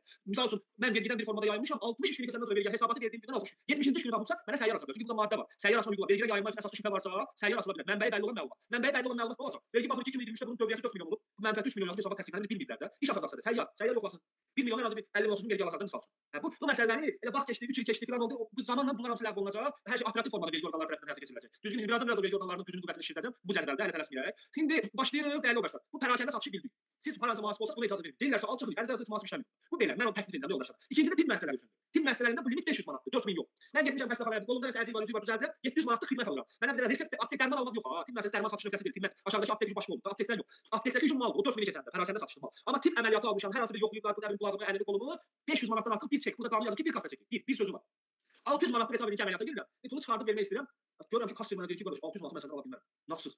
Mən də hesab edin ki, pulu tutmuşam əlimə. Misal üçün deyək ki, bu 20 manat mən pulum var, mən pulum var bu cibə. Pulun mənə aidiyyatı yoxdur. Karta gəlir. Bu qanun pozuntusudur. Yəni bunlar misal dövlət nəzarət edir böyük xəstəxanalara, böyük apteklərə. Operativ nəzarət edir. Aydındır. Yəni sizə nə üçün lazımdır, mənə nə üçün lazımdır? Hardasa bir tibb müəssisəsində mühasibə olsa, vətəndaşın fiziki şəxsdən söhbət gedir, fiziki şəxs. Vətəndaşın gəlib aldığı xidmətin dəyəri bir dəfə üçün bir tibb müəssisəsində kassa aparatı məcburdur. Kassaya əgər 700 manat pulu bir dənə çəksə, nə formada ödəmək olmaz. Post terminal. Bunu yadda saxlayaq. Biz də mühasib kimi bunun üçün bunu düzgün aparmalıyıq ki, səhər sanksiya yazılsa bizim belə səhər düzgün alacaq. Bu belə. Burada nüanslar, bu digər nüanslar, silah falan bunlara görə aktual deyil. Əsas məsələləri istədik. Bu qanunun böldüyü özümüz üçün bir neçə yerə, deməli bir dəqiqə bunun üstündən keçin, bunu belə şuurumuzda saxlayaq. Maddə 1-i qoyaq. Deyək ki, bu bizə praktik olaraq lazım deyil, bizə məlumat verir. Maddə 2 praktik olaraq lazım deyil, məlumat verir. Maddə 3.1-i keçdik. 3 hal nağdsız əməliyyat. Maddə 3.2-ni keçdik. Vergi ödəyicisi ilə vergi ödəyicisi arasındakı nağdsız əməliyyat köçürmə. 3.3-ü keçdik, limit 30 min 50 min. 3.4-ü indi danışırdıq, bayaqdan bunu danışırdıq. 3.5-də bu alış haqqıdır. Bu qanunun nağdsız hesablaşma tərəfidir. İndi bu vergi məcəlləsində bu nağdsız 37 yerdə var, amma bunu da 1-2 dəqiqə çox danışmayacağam, fasilə çıxır. Bu girmişəm burada sizin üçün, bir yerə toparlamışam daha doğrusu. Vergi məcəlləsində bir 9-10 daha işlək yer var. Maddələr burada bir 50-ci maddə. Operativ vergi yoxlaması. Nağdsız əməliyyatlara operativ demək. Operativ şöbə ayrıdır, səyyar operativ. Bunları yəni ki bilirsiniz, kamera odur ki, bizim hesabatlarımız, məlumatlarımız onlayn yoxlanılır. Vergi əməkdaşı baş idarədə oturub biz burada misal üçün. Səyyar odur ki, vergi əməkdaşı qabaqcadan məlumat verir, bəzi hallarda növbədənkar gəlir sənə 5 gün 10 gün bir ay 2 ay yoxlama keçirir. Operativ odur ki, erişən vergi əməkdaşıdır. Mülki balqarda gəlir, misal üçün deyir, mənə elə bir dənə saqqız ver, misal üçün 10 qəpik, saqqız almaq imkanı çörək alır. Çörək alır, pulu verir və kassaya vurmaq. Qanun pozuntusu, kassaya vurmadın. Misal üçün, gəlib nə bilim 5 min manatlıq bir şey almaq istəyir, çox vaxt biz onu mən fitiş şirkətlərində görmüşəm, fiting alır, 20 qəpik, 30 qəpik. Biz onları hamısı gözümüzlə görmüşük ya. Biz mən qanunu işləmişəm, mən elə istəmişəm ki, o tutmuşam söhbəti vergi əməkdaşıdır. Bəzən tutmamışıq, düz işləmişik. Hətta bəzən olur ki, mənlik deyil, satıcı götürüb vurmayıb kassa. Qayıtdı, yazdı zərbədə, heç xahiş eləməmişəm, yazdı, qanunu pozmuşuq yaz. Aydın fikrim, operativin səlahiyyəti genişdir. Bu 58-ci maddə cəriməni göstərir. Deyir, nağdsız hesablaşma haqqında qanunu pozulsa, pozulma miqdarı üçün 10%. İkinci dəfə 20%, üçüncü dəfə 40%. Bunu yadda saxlayaq, bunun işləmə prinsipi necədir? Misal üçün tibb müəssisəsi ki, o 700 manatlardan alıb 1 milyon pulu ilə alıbsa, 1 milyon 10%, 100 min manat cərimələnəcək. Vergi də burada heç bir güzəştə getməyəcək, getməliyə getsin. Hə, yəni düzgün qanun işləsin. Bu alış haqqıdır, bunu keçdik. Qalan maddələrə toxunmuram, bunları verəcəm oxuyarsınız. Bunları danışsam, 2 saat danışım. Bunu verərəm oxuyarsınız, açıq aşkardır. Belə ağır maddə deyil. Sadəcə mənim xarakter olaraq mən çox danışmasam alınmır da, gələ hər şey danışım. Bu ədəyə geri aldım. Telefondan 3 qəpik, 5 qəpik alırıq, bu odur. Onu 3 alıp var, filanlar dolar. Bu ümumi nağdsız söhbəti bu qədər, ona görə bunu götürmüşəm. Deməli, dəyərli dərsimizin birinci panelini bitirdik, birinci hissəsini bitirdik. Birinci hissə oldu nağdsız hesablaşmalar. Azərbaycan belə fikirlərimi sizinlə bölüşməyə çalışdım. Bunun kitabını bağlayırıq.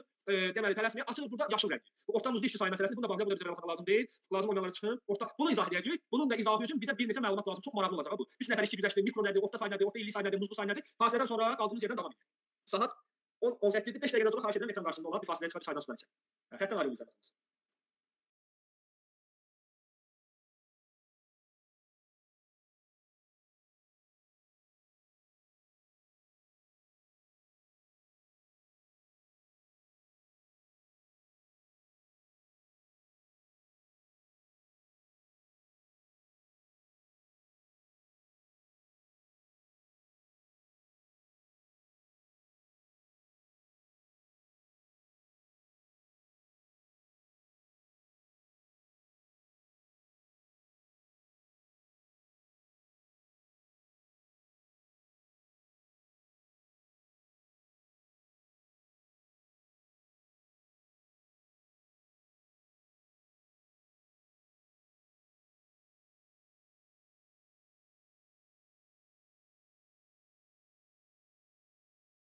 Bunun qədər daha önəmli olan qanunları da tədrisi olacaq inşallah.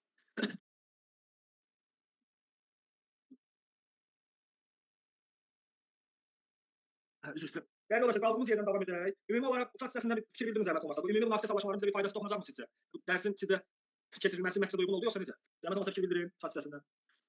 Yaxşıdır. Hə. Bəli, çox önəmli mövzudur. Həmin praktikada görürük. O səbəbdən bunu əlavə eləmişik. Növbəti dərslərdə daha önəmli, bunun qədər daha önəmli olan qanunları da tədrisi olacaq inşallah. Hə. Qaldığımız yerdən davam edək. Biz indi hansı məsələyə toxunacağıq? Deməli biz uyğunsuz məktubları da göstərərəm sizə. Bu 3 nəfər işçi məsələsi, bu güzəşt məsələsi bu biraz ağır məsələdir. Ağır məsələ deyil. Analiz olunması üçün diqqət tələb edir. İndi gəlin biz bu məsələni çözək. Bu məsələni çözək və hesabata daxil olacaq. Hesabatda necə göstərilir? Onu da sizə göstərəcəm. Deməli dəyərli yoldaşlar, hesab-kitab məsələsi var burada. Biz sizinlə ilk mövzumuzda keçmişdik ki, bu vergi məcəlləsinin 218.5.8-ci maddəsi. Bu sadələşdirilmiş vergi ödəyicisi ola bilməyənlər. Buradakı yazılardan biri işçilərin orta sayı söz birləşməsi idi. Düzdür? Buna izah vermişik. Bu 3 dənə bunun kimi burada oxşar sözlər var. Biri budur. Bunu haqq-hesabını eləmişik. Bunları yazdım ki, müqayisə yarada bilir. Biri budur. Okay. Sonra dedim ki, vergi məcəlləsinin 102 olsun 102. 102.1.30-cu maddəsi var. Buradakı ifadə orta aylıq muzlu işçi sayıdır. Bu güzəşt məsələsi. Və yaxud bir ifadə 106.1.20-də də var. Orta aylıq muzlu işçi sayı. Bu terminlərdən biri də oldu bu. Bunu da yazırıq bura. O hərfi yaddan çıxdı. Bunu da yazırıq bura. Bir dənə də termin 130-cu maddələrdə bu mikrosigorta ili bu sahibkarlıq meyarlarından, subyektlərindən danışır. Bu söz də öz qanuni yerini tapıb 556 nömrəli qərarda, Nazirlər Kabinetinin qərarında. Bu meyarlar məsələsində burada orta siyahı sayı ifadəsi var. Mən bundan göstərməyəcəm. Bu daha mənə rahatdır. Burada yazılıb, onu kəsmişik, bu böldə yazmışıq da. Bu orta siyahı sayı məsələsi. Bu söz birləşməsində yazılıb bura. İndi biz bunu keçmişik. Bunun üstünü örtək. Bunu örtək qaraldaq ki, bu deyək ki, bizə lazım deyil. İndi bu burada bu ikisini analiz etməliyik. Bu ikisini başa düşmək üçün birinci orta siyahı sayını bilməliyik. Orta siyahı sayını bilməsək, orta aylıq muzlu işçi sayı məsələsindən bağlı güzəştli düzgün tətbiq etə bilərik. İndi başlayaq bu orta siyahı sayının hesablanma mexanizmi, qaydası necə tənzimlənir? Deməli, dəyərli yoldaşlar, açıram bu qərarı, 556 nömrəli qərar. Bu qərar nəyə xidmət edir? Bizim dövlətimiz deyir ki, mən bu Azərbaycandakı biznesmenləri, bu sahibkarları bölürəm 4 yerə. Birinin adını deyib qoyuram mikro, niyə qoyuram? İndi deyəsən də toxunarıq. Birinin adını qoyuram kiçik, mikrodan yəni biraz üstün. Birinin adını qoyuram orta, mikroda kiçikdən daha üstün. Birinin adını qoyuram iri, hamısından üstün. Deyir ki, bunların səbəblərini deyəsən, deyir, bunların təyin olunması il bitəndə olur. Yəni ümumi olaraq praktikada belə işlədilir. Təqvim ili bitir, illik məsələdir. Yanvarın 1-dən dekabrın 31-nə qədər olan bu çox məlumatları, kadro çotu və vergi çotu məlumatları əsasında həmin ilin yekunlarına əsasən kimliyimizi görürük. Mən kiçiyəm, mən ortayam. İndi bu iki məsələdən asılı. Kadro məsələlərinə münasibətdə işçilərin sayına görə və vergi məsələlərinə münasibətdə illik gəlir. İllik günə dövriyyəyə görə. Bu illik dövriyə hansı dövriyyədir deyəcəm. Misal üçün bir işçi sayını, bu orta siyahı sayı nədir deyək ki, bunu öyrənəcəyik. Deyək ki, öyrəndik misal üçün. Bizdə oldu 7.5. 7.5 bura düşür. Bunlar da hamısı mindir. Burada min sözünü verir. Bu aşağıdakıların hərəsinin yanında 3 dənə sıfır var. Bu 200 mindir. Bu 200 bunları yazaq. 200 mindir. Bu 3 milyondur. Bu 30 milyondur. Bu da 3 milyondur. Bu biri 30 milyondur. Bu rəqəmlər əslində belə qərarda rahat olsun deyə oxunmuş yazılış qaydası Çarzalı haqqında qanuna əsasən yazılı dövlət belə yazıb. Nazirlər Kabineti belə yazıb. Bu belə yazdı. Bir də işçi 7.5-dir. Dövriyyə misal üçün 190 min. Gəlir 190 mindir. Deyir hə. İkisi də bu mikroya düşür. Deməli sən mikrosan. Yəni sənin 7-8 dənə işin varsa mən sənə iri deyə bilmərəm də. İri o adama deyirəm 300 dənə iş işlədir. Gücü var. Bu iri buna iri deməli. Orta o adama deyirəm ki, bunun 20 milyon alır olur. Bu təsnifatlandırma, bu iyerarxiya desə belə bu tarif edilir. Bu var. Bu hər yerdə var da belə deyək demək olar ki. İndi deyir misal üçün sənin işçi sayı 7 nəfərdir. Dövriyən milyon yarım. Milyon yarım düşür bura. Milyon yarım bura. Biri keçdi. Bu 7-dir, bu milyon yarımsa sən artıq kiçiksən. Əslində belə status baxımından bizim xeyrimizədir. Vergi baxımından bizim xeyrimizə deyil də. Deməli biz ikisindən biri keçsə, deməli yuxarı qalxır. İşçi sayı 7 nəfərdir, dövriyyə 50 min. Ola bilər. Qızıl satıram, dövriyyə 50 milyon misal üçün. 50 milyon illik mən artıq iri sahibkarım. Mən 50 milyon dövriyyə olsa mənə mikro desə mənim xərcimə deyil. Misal üçün dövlət nəzarəti mənə belə fikirləşir. Misal üçün mən iri sahibkarım 50 milyon dövriyyə mənə mikro demə. Dövlət də bunu biz nəzərdə belə yazır. Bu nədir? Biz illik gəlirinin nə olduğuna baxaq, işçi sayının nə olduğuna baxaq. Bunun üçün mən hesabata daxil olmalıyam. Dünya taksiyə daxil olum, orada mənfəət gəlir bəyannaməsində sizə göstərəcəm. Rəsmiyyəyə. Və burada məsələ hesabatı gəlir mənfəət ödəyiciləri üçün maşallah pul ödəməmişik. Gözün başqa bir daxil olar. Azərbaycan 6 manatı bizdən alması əl çəkdi. Əvvəl 3 manatdan canımızı qurtardı, nömrəsi 6 manat istəyir. Deməli, tələsməyə yol ver.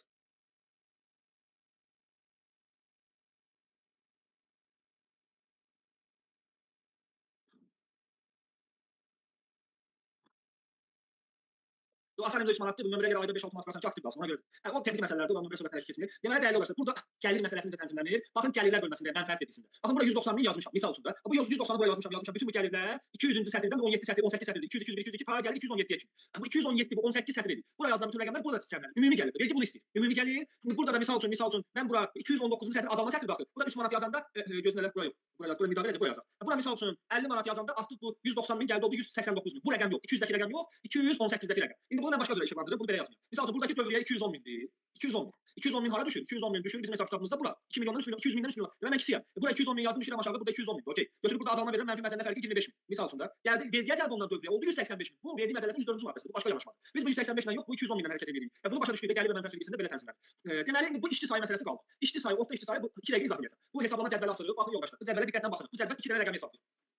Deməli bu bizim işçilərimizdir. 15 işçi, 13 işçi deyək. 13 işçimiz olub il ərzində. İndi işlər çıxıblar, işlə qaldılar onu demirəm. Yəni 13 dənə əmək müqaviləmiz olub. 13 əmək müqaviləmiz. İndi ola bilsin ilin axırında kimsə işdən çıxıblar. Sadəcə əmək müqaviləsi ilə 13 əmək müqaviləsi olub. İndi bu yuxarıdakılar ildəki aylardır və aydakı günlərdir. Yuxarıdakı sarılar. Yanvarda 31 gün var, fevralda 28, ta dekabrda 31 günə kimi. Bu ümumi datadır. Bunu belə saraldım. Sarılar bizə ümumi lazım deyil. Bu ümumi datadır, bunu belə yığdıq. İndi deyir ki, ay Elşən, Aydın demir, Aydın demir. Biz azın Şəfəq xanım Əliyeva. Şəfəq xanım Əliyeva martın 17-si işə götürmüşük. Baxın, martın 17-si götürmüşük, dekabrın 29-u işdən çıxartmışıq. Martın 17-si götürmüşük, dekabrda işdən çıxartmışıq. Bu nə deməkdir? Dövlət deyir ki, martın 17-sindən dekabrın 29-una kimi neçə gün var? Sağda yazmışam 288 gün. Görürsüz? Bu orta işçi siyahı sayında əmək müqaviləsinin qüvvədə olduğu gün intervalı bizə maraqlıdır. Day burada bunu mən praktiki əsaslandırım. Niyə? Niyə belədir? Baxın dəyərli yoldaşlar. Dövlət burada mikro kiçik orta ilini müəyyən edir. Deyir ki, qardaş, sən 240 nəfər işə götürmüsən. Sənin işin xəstədə ola bilər, sən sonradan xəstələnə bilər, xəstəlik vərəqəsi, doğum məzuniyyətində ola bilər, əmək məzuniyyətində ola bilər, ödənişsizdə ola bilər, ezamiyyətdə ola bilər. Bunlar təbii hadisələrdir misal üçün. Əsas odur ki, sən o gücün var, özünü arxayınsan ki 200 nəfər işə götürmüsən. Yəni səndən mən qayıdıb mikro deyə bilmərəm də sən işçi sayını götürmüsənsə deməli nəsə fikrin var da, işlədə bilərsən bu adamı. Sonra xəstədir filan deyil, onlar yəni iş günü anlayışını qatmır da. Belə əlaqələndirirəm. Bu cədvəl status təyinidir, status. Status təyinidir, bu statusda vergi nəzarəti üçün bizə lazımdır. Vergi, audit, başa düşdünüzmü? Yəni ona görə də təqvimlə edilir, təqvimlə. İş günü söhbəti yoxdur. Bütün il boyu xəstə olub bu adam. Yəni onu sayırıq. İndi əmək müqaviləsi aktiv deyil. İndi keçirəm misal üçün başqa misal. Bu Nigar Həsənli adlı əməkdaş. Nigar Həsənli adlı əməkdaş 2022-ci ildən bizdə işləyir. Bu 2025-in haqq hesabıdır şərt olaraq. 2022-dən işə götürmüşəm, 2025-də bunu işdən çıxartmadım. Deməli bütün il bizim işimiz oldu. 165 gün yazmışam. Bu formada yazmışam. Misal üçün bu işçi İskəndər Koç. İndi nəsə gözüm yalandan bu türk fason qoymuşam burada. İskəndər Koç deyək ki, qəribə adam var da. Fevralını nə yazmışam da? Fevralın 3-dən 24-də. 3-ü götürmüşəm 24-də çıxartmışam. 3-dən 24-də kimi 22 gün var. Onu çəkirəm sağa çəkirəm 22 gün bunun müqaviləsi olur. Bunu başa düşdük. Bu cədvəlin necə yığıldığını başa düşdük. İndi bütün işçilər üçün bunları saatda hesablamışıq. Baxın bura qədər. Buna bir başqa rəng verək. Bunu mən keçən verilerde izah etmişdim, başqa cürə izah edək. Eyni nəticə. Deyir bunları topla, topladım 3584. Deyir bunları topla, böl ildəki günlərin sayına, sənin ortalama gücünü bil ki, sən kimsən? Stokçuda nə qədər işçi olur? Ortalama ilin sayına, əgər təqvimlə bazanı yaradıramsa təqvimlə də bölməliyəm. İllik təqvim. 365. 3584-ü 365-ə böləndə 9.82. Baxın, formulaları buna ver. 9.82. Mən 9.82 mən mikro sahibkarım. Mikro sahibkarım. Tutardı get. Yəni sahibkarlıq belə hesablanır. Misal üçün deyək ki, şərti olaraq da, şərti olaraq bu yazılan 5000 gün, şərti olaraq. Rəqəm gəldi 23.46-ya düşdü. 5000 gün bir nəfər doğuldu. Şərti olaraq şirkət rəqəm. 23.46. Orta siyahı sayı. Bundan danışıram. Aşağıdakı başqa. Bundan danışıram. Orta siyahı sayı 23.46. 23.46 hara düşür? 23.46 düşür. Bu intervala. Dövriyyəyə də baxıram, ona uyğun qərarlaşdırıram. Ümid edirəm ki, mikroçiqofda iri sahibkarlıq subyektlərinin meyarları, yəni statusumuzu təyin etməyi öyrəndik. Bilənlər də təkrarladı. Bu belə, bu belə. Bunu başa düşdük. Bu niyə keçdi deyəsən? Bu bizim dərəcə lazım idi. Birazdan biləcəyik. Tələsməyə yoldaşlar. Okey. Mənfəət vergisinin bəyənnaməsi tərtib olunarkən, burada avtomatik mənə deyir ki, qardaş, sən kimsən, mikrosan, istəyirsən, bu mikronun qara şrift olması, bunu özümüz seçmişik deyir. Nəyə seçirsən, onu qaraldırsın. Deyir, seç. Artıq 556 nömrəli qərarla öz kimliyini təyin edib burada vergi göstərirsən və vergi güzəştlərindən, vergi imtiyazlarından, audit yoxlamalarına bağlı məsələləri ona uyğun tənzimləyirsən. Bunun üçün deyə lazım. İndi bu 75% güzəşt məsələsi, 3 işçi məsələsini çözək. Çözək özümüz üçün. Bunun çözümünü həyata keçirmək üçün mən açmalıyam. Vergi məcəlləsinin 2 maddəsi var. 2 maddəni sizin üçün açmalıyam. Bu 2 maddə hansı maddədir? Biri vergi məcəlləsinin bunun rəngini o düzəldib. Bu yaşıl rənglə ağ rəng adamıyoruz. Sadəcə şərti olaraq bunu belə rəngləmişik. Tələsməyə düzəldəcəm indi bu sizin üçün. Okey. Aferin. Bunu düzəltdik. Bu çəpər ki var buradakı xətt. Bu xəttdən yuxarı hüquqi şəxslərdir mənfəət. Aşağı gəlir vergisidir. Az öncə 106.1.2-ni oxudum. Təhlil eləyə güzəşt verəcəm. Axırda da real nümunə çəkəcəm. Hətta nə üzr istəyirəm, maxinasiya eləyib mühasiblər, onları da açıqlayacağam ki, eləməyək. Amma maxinasiya eləməyə işçi gözləyir, işləsin, o da pul qazansın, bizim də vergimiz azalsın. Onları da izah edəcəm. Açıq ayrıca izah edəcəm və hesabatda bunun konflikt əsasında birlikdə quracağıq. Deməli, burada oxuyuram. Biz 2025-dən danışırıq da. Müvafiq il üzrə, misal üçün müvafiq il bizdə 2025-ci ildir. Belə düzəldə gedirik. Başa düşərik, yaxşı yadımızda qalsın. 2025-ci il üzrə. Bunu özüm üçün düzəltdim. Bunu da silirəm. Çünki 2025-ci il üzrə orta aylıq muzlu işçi sayı 3 nəfərdən az olmayıb. Bu birinci orta aylıq muzlu işçi sayı 3 nəfərdən az olmalı. Bu bir dənə söz birləşməsi. Bu söz birləşməsini başa düşmədik. Çünki bunu izah eləməmişik, elə deyək. Bunu sarı elədik. Bu bir dənə tələb, 3 tələb var. 3 tələbi qarşılaya biliriksə biz güzəştə düşürük. Sonra deyir və məcburi dövlət sosial sığorta haqqları üzrə borcu olmayan.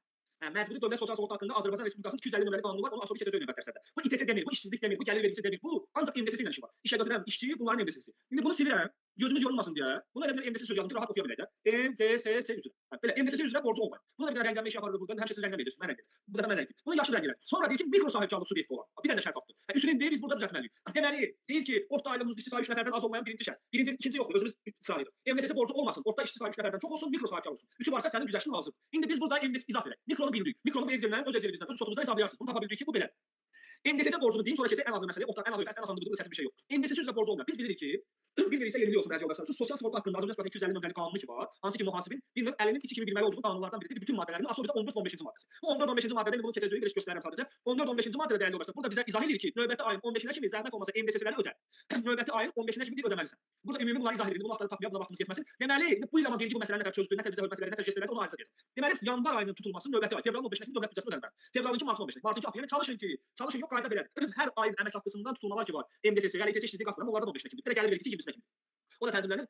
Vergi məcəlləsinin 150-ci maddəsinin ömrü ilə bağlı. Deməli, MDS-nin pulunu növbəti ayın 15-nə kimi ödəyir, saxlama.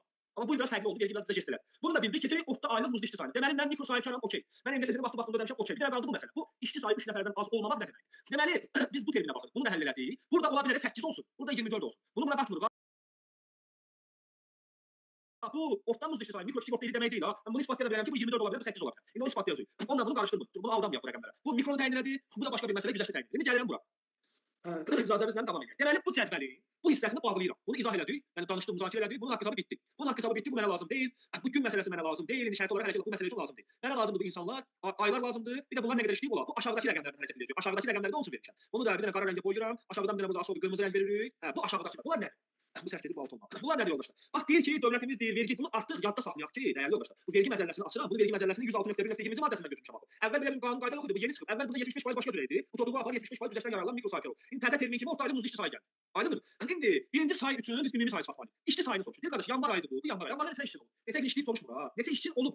Deyirəm ki, Aydın Tamay yanvarda işçi olub. Namiq təzə götürmüşəm. Filankəs Elşən tam olub. Bunlar o vaxt işçi olmayıb, bunları sonra götürmüşük, bunları saymıram. 3 dənə də başqa 6 işçi. Bir gün işləyiblər. Əsas odur ki, əmək müqaviləsi var, bu bizim işçimizdir. İşçi sayını istəyir və ya təqvim günü ilə hesab. Bu say 6 nəfər yazmışam bura. Fevralda neçə nəfər olub? 8 nəfər. Bunlar işə girib çıxıb, bunu sayırıq. Bax bu ayın 5-i girib, o bir ayın 5-i çıxsa hər iki ayda sayırıq. Bu 8, bu 9, bu 11, bunların hamısını toplayıram. Bu edit formlarını tərəf vermişik. 123 edir. Deyir 123 böl 12-yə. Bu 12 hardadır burada. Məzələ deyir ki, o topla 12.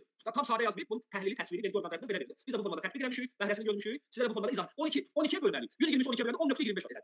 Deməli, mənə bu sənəd nə deyirdi? Mikronun bu eyni məsələdə bu mikrodur, amma orta muzlu sayı ondan yuxarıdır. Bunu mikroya qatmırıq ha. Bu başqa məfhumdur. İndi dəyərli yoldaşlar, təhlilimizə qayıdırıq. Hələ bunu əsas təhlil etməyi bacarmalıyıq. Qalan işlər asan. Orta aylıq muzlu işçi sayı 3 nəfərdən az olmasın. Birisi 50 nəfər olsun. Ola bilər də. Ola bilər. Necə ola bilər? Necəsini deyim sizə. Əsas odur ki 2.8, 2.7 olmasın. Necə ola bilər? Belə ola bilər. Misal üçün deyək ki, bu aylarda gün yoxdur. Bu gəldi 0.50-yə. Amma mən güzəştdən istifadə. Deməli bunların heç biri yoxdur. Elə yanvarda götürmüşəm. 6 dənə işçi götürmüşəm və yanvarda çıxartmışam. Yanvarda götürdüm, yanvarda çıxartdım misal üçün. Amma böyük aktiv qaldı. Bilməmişəm, böyüyünü bağlamamışam. Lap bilməmişəm yox, bilərəkdən. Niyə? Deyək ki, özümə böyüyün açmışam yanvarda. Fiziki şəxs erkən yüksək kurs açmışam. MMC mənfəət vergisi. Sadələşmiş mənfəət olmaq istəmişəm də. 6 nəfəri götürürəm, biraz səriştəsiz deyirəm, düşünürəm ki, mənə 6 dənə işçi lazımdır. Sonra bunların ayın axırında çıxıram, çıxardıram sizi. Çıxartdım. 6 böyün aktivdir, fiziki şəxs kimi sizə dərs keçirəm. Böyün aktivdir, işçi yoxdur, erkən misal üçün təkdir. Deyir, hər işəm, fiziki şəxs, hər şəxs. Bunu MMC dedim orada fiziki şəxslərdə, işçisi olmayan fiziki şəxslər. Var idi çıxartdım. Ümumi 6-nı toplayacağız. 6 plus 0 plus 0 plus 0 plus 0 yenə 6. 6-nı yenə bölməliyəm 12-yə. 0.05 çıxdı. Deməli mənim güzəşt hüququm yoxdur. Aydın yoldaşlar. İndi burada başqa bir izah verəcəyik. Güzəşt hüququm yoxdur. İndi burada qaydırıq, hani görüm nə demək istəyirdim yadımdan çıxdı. Bunu bu formada üçünü də qarşılayıramsa mən güzəştdən istifadə edəcəm. Əsas odur 3 dənə az olmasın. İndi digər məsələlərdən sonra hesabata keçəcəyik. Misal üçün dəyərli yoldaşlar. Bizim böyünümüz aktivdirsə, yəni vaxtı ikən ərizə yazıb özümüzə böyün açdırmışıqsa və işçim olmasın, işçim yoxdur, amma aktivdirsə həmin aylar, baxın bu aylarda işçi yoxdur, amma bu aylar sayılır. Yəni 12-yə böləcəksiniz. Amma deyək ki, mənim böyünüm martda açılır. Martda açılır, bunlar yoxdur. Martda açılır mənim böyünüm 10 ay. 10-a böləcəksiniz. Bunları toplayıb 10 rəqəmdə böləcəksiniz. Fəaliyyətin aktiv olduğu ayların sayını. Lap fevralın 28-i atsam, fevral sayılır. Fevral sayılır. 11-ə böləcəksən. Bunu demək istəyirəm sizə.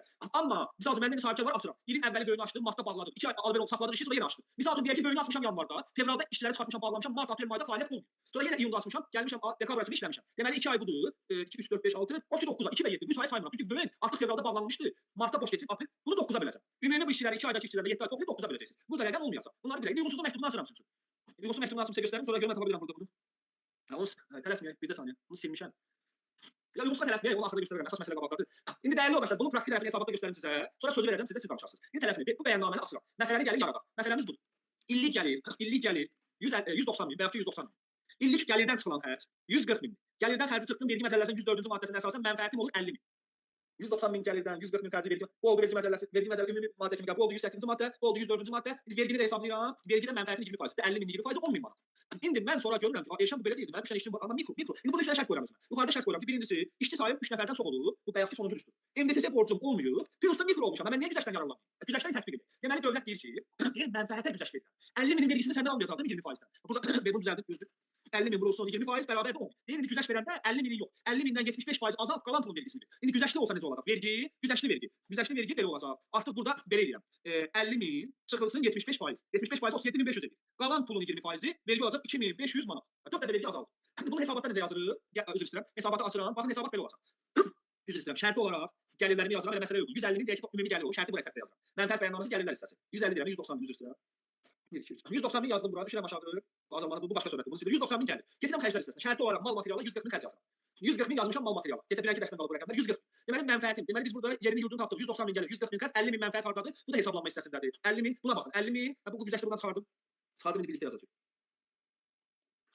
Bunu götürməyəcək. Bunu düzəldirəm. Götürməsin. Əla. Niyə götürmür? Çünki mən ümumi məlumat hissəsində ölçümü kiçik sahifəyə qoymuşam, nida verir. Hesabatı təsdiqləmək olmayacaq. Qırmızı ona görə. Biz özümüzü bunu mikro elədik. Bu mikro güzəştdir. İndi keçək hesablanma hissəsinə. 50 mini gördüm burada. Aşağıda 10 mini də görürəm. Tələsməyək. Aşağıda 10 min manatı da gördüm dəyərli yoldaşlar. İndi bu 10 mini aşağı salmaq lazım. Bunun üçün keçirik 5 nömrəli əlavə.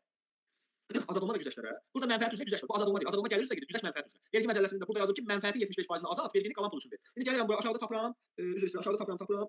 106.1.20. Həmin cümləni, bu cümlə hansı cümlədir? Bu cümlə. Götürüblər yazıblar bura. İndi vergi nümayəndələri belə proqramı yazarlar. 37500 yazıram. 37500 hardan çıxdı? 37500 bu 50 minin 75%-i deməkdir. 75% deməkdir 37500. Biz əslində burada 12500-ün vergisini verdik. 12500-ün 20%-ni dövlətə verdik. 50 mindən 37500 azaldı 12000. 37500 buraya yazdıq ki, hesabat hissəsini, vergi hissəsini. Görürəm ki, 37500 gəldi burada həkk oldu, yerini tapdı. Vergi oldu 2500 manat. Təsdiqləyirəm, göndərirəm. Əgər doğrudan da 3 dənə şərti qarşılayıramsa. 3 dənə şərti qarşılayıramsa. Bu mənim sizə ifadə etmək istədiyim bu meyar məsələsi və sahibkarlıq orta uzun işçi sayı. Biz bu gün bu üçünə də çözüm tapdıq. İndi bu üçünə də çözüm tapdıq, tələsməyin. Söz verəcəm zaten. Siz səs danışa bilərsiniz, gözləyək. Deməli az öncə dedim ki, mən bunu 24 eləyə bilərəm. Siz bunu 24 eləyə bilərsiniz, hardan eləyərsiniz? Misal üçün şərti olaraq, ay maşallah, aləm belə burada. Olsun. Deyək ki, şərti olaraq yoldaşlar. Bu aprel ayında 1000 dənə işçi götürürəmişəm. Götürürəm, ürəyim götürürəm. Bugün götürürəm, sabah çıxardıram işini. Bugün götürürəm, sabah çıxardıram, yaxşı. Gözünü götürək çıxardıram. Tələsməyin. Bunu da açaq. Deməli bu işçilər bu rəqəmdən aşağı düşəcək. 1000 dənə işçini bu ay götürmüşəm, o bir ay çıxartmışam. Onlar 2000 gün gözünə görə bunu düzəldə bilirəm. Bu orta illik bu rəqəm çox 1000 dənə eləməyə gözləyin. 1000 dənə biz ağı başa gəldi. 300 bu da avtomatik 300 olacaq. Baxın 300 dənə işçi götürdüm, 300 dənə işçiyi çıxartdım. Ümumi olaraq burada bunu 150 də eləsək kifayətdir gözləyin. 150 nəfər götürdüm, 150 nəfər sonra çıxartdım. Belə eyni ayda çıxartdım. 100 300 eyni ayda üzr istəyirəm. 150 götürürəm. Yox, dedimsə 150 götürürəm, 150 dənə işçim oldu. Həmin ay çıxartdım. Bugün çıxartdım, sabah çıxartdım. Deməli 300 təqdim günü müqavilə oldu. 300 edirəm 600. Avtomatik olaraq indi bunu eləyən rəqəm düzəltmək olar da, siz başa düşürsünüz. Ayda. Avtomatik olaraq orta illik siyasi sayı 10 nəfərdən az, bir gəlib 20-ni 17-ni 15-i keçə bilər. Yəni bunu deyirəm ki, bunu çaşmıyaq. Bunun 20 olmağının bizə ziyanı yoxdur. Əsas odur ki, bu 10 nəfəri keçməsin. Bu sağdakı düzdür. Bu 20-ni keçə bilər, heç bir problem yoxdur. Əsas odur 3-dən aşağı olmasın. Bu deməli ondan balaca olmalıdır, böyük olmamalı daha doğrusu. Bu da 3-dən böyük olmalıdır. Mənim danışmaq istədiklərim bugünkü dərs üçün bunlar idi yoldaşlar. Bu hüquqi şəxsdə də belədir, fiziki şəxsdə də bu formada cərəyan eləyəcək. İndi sizin əlavəniz varsa, sualınız varsa sərbəst formada bildirə bilərsiniz. Sərbəst formada bildirə bilərsiniz.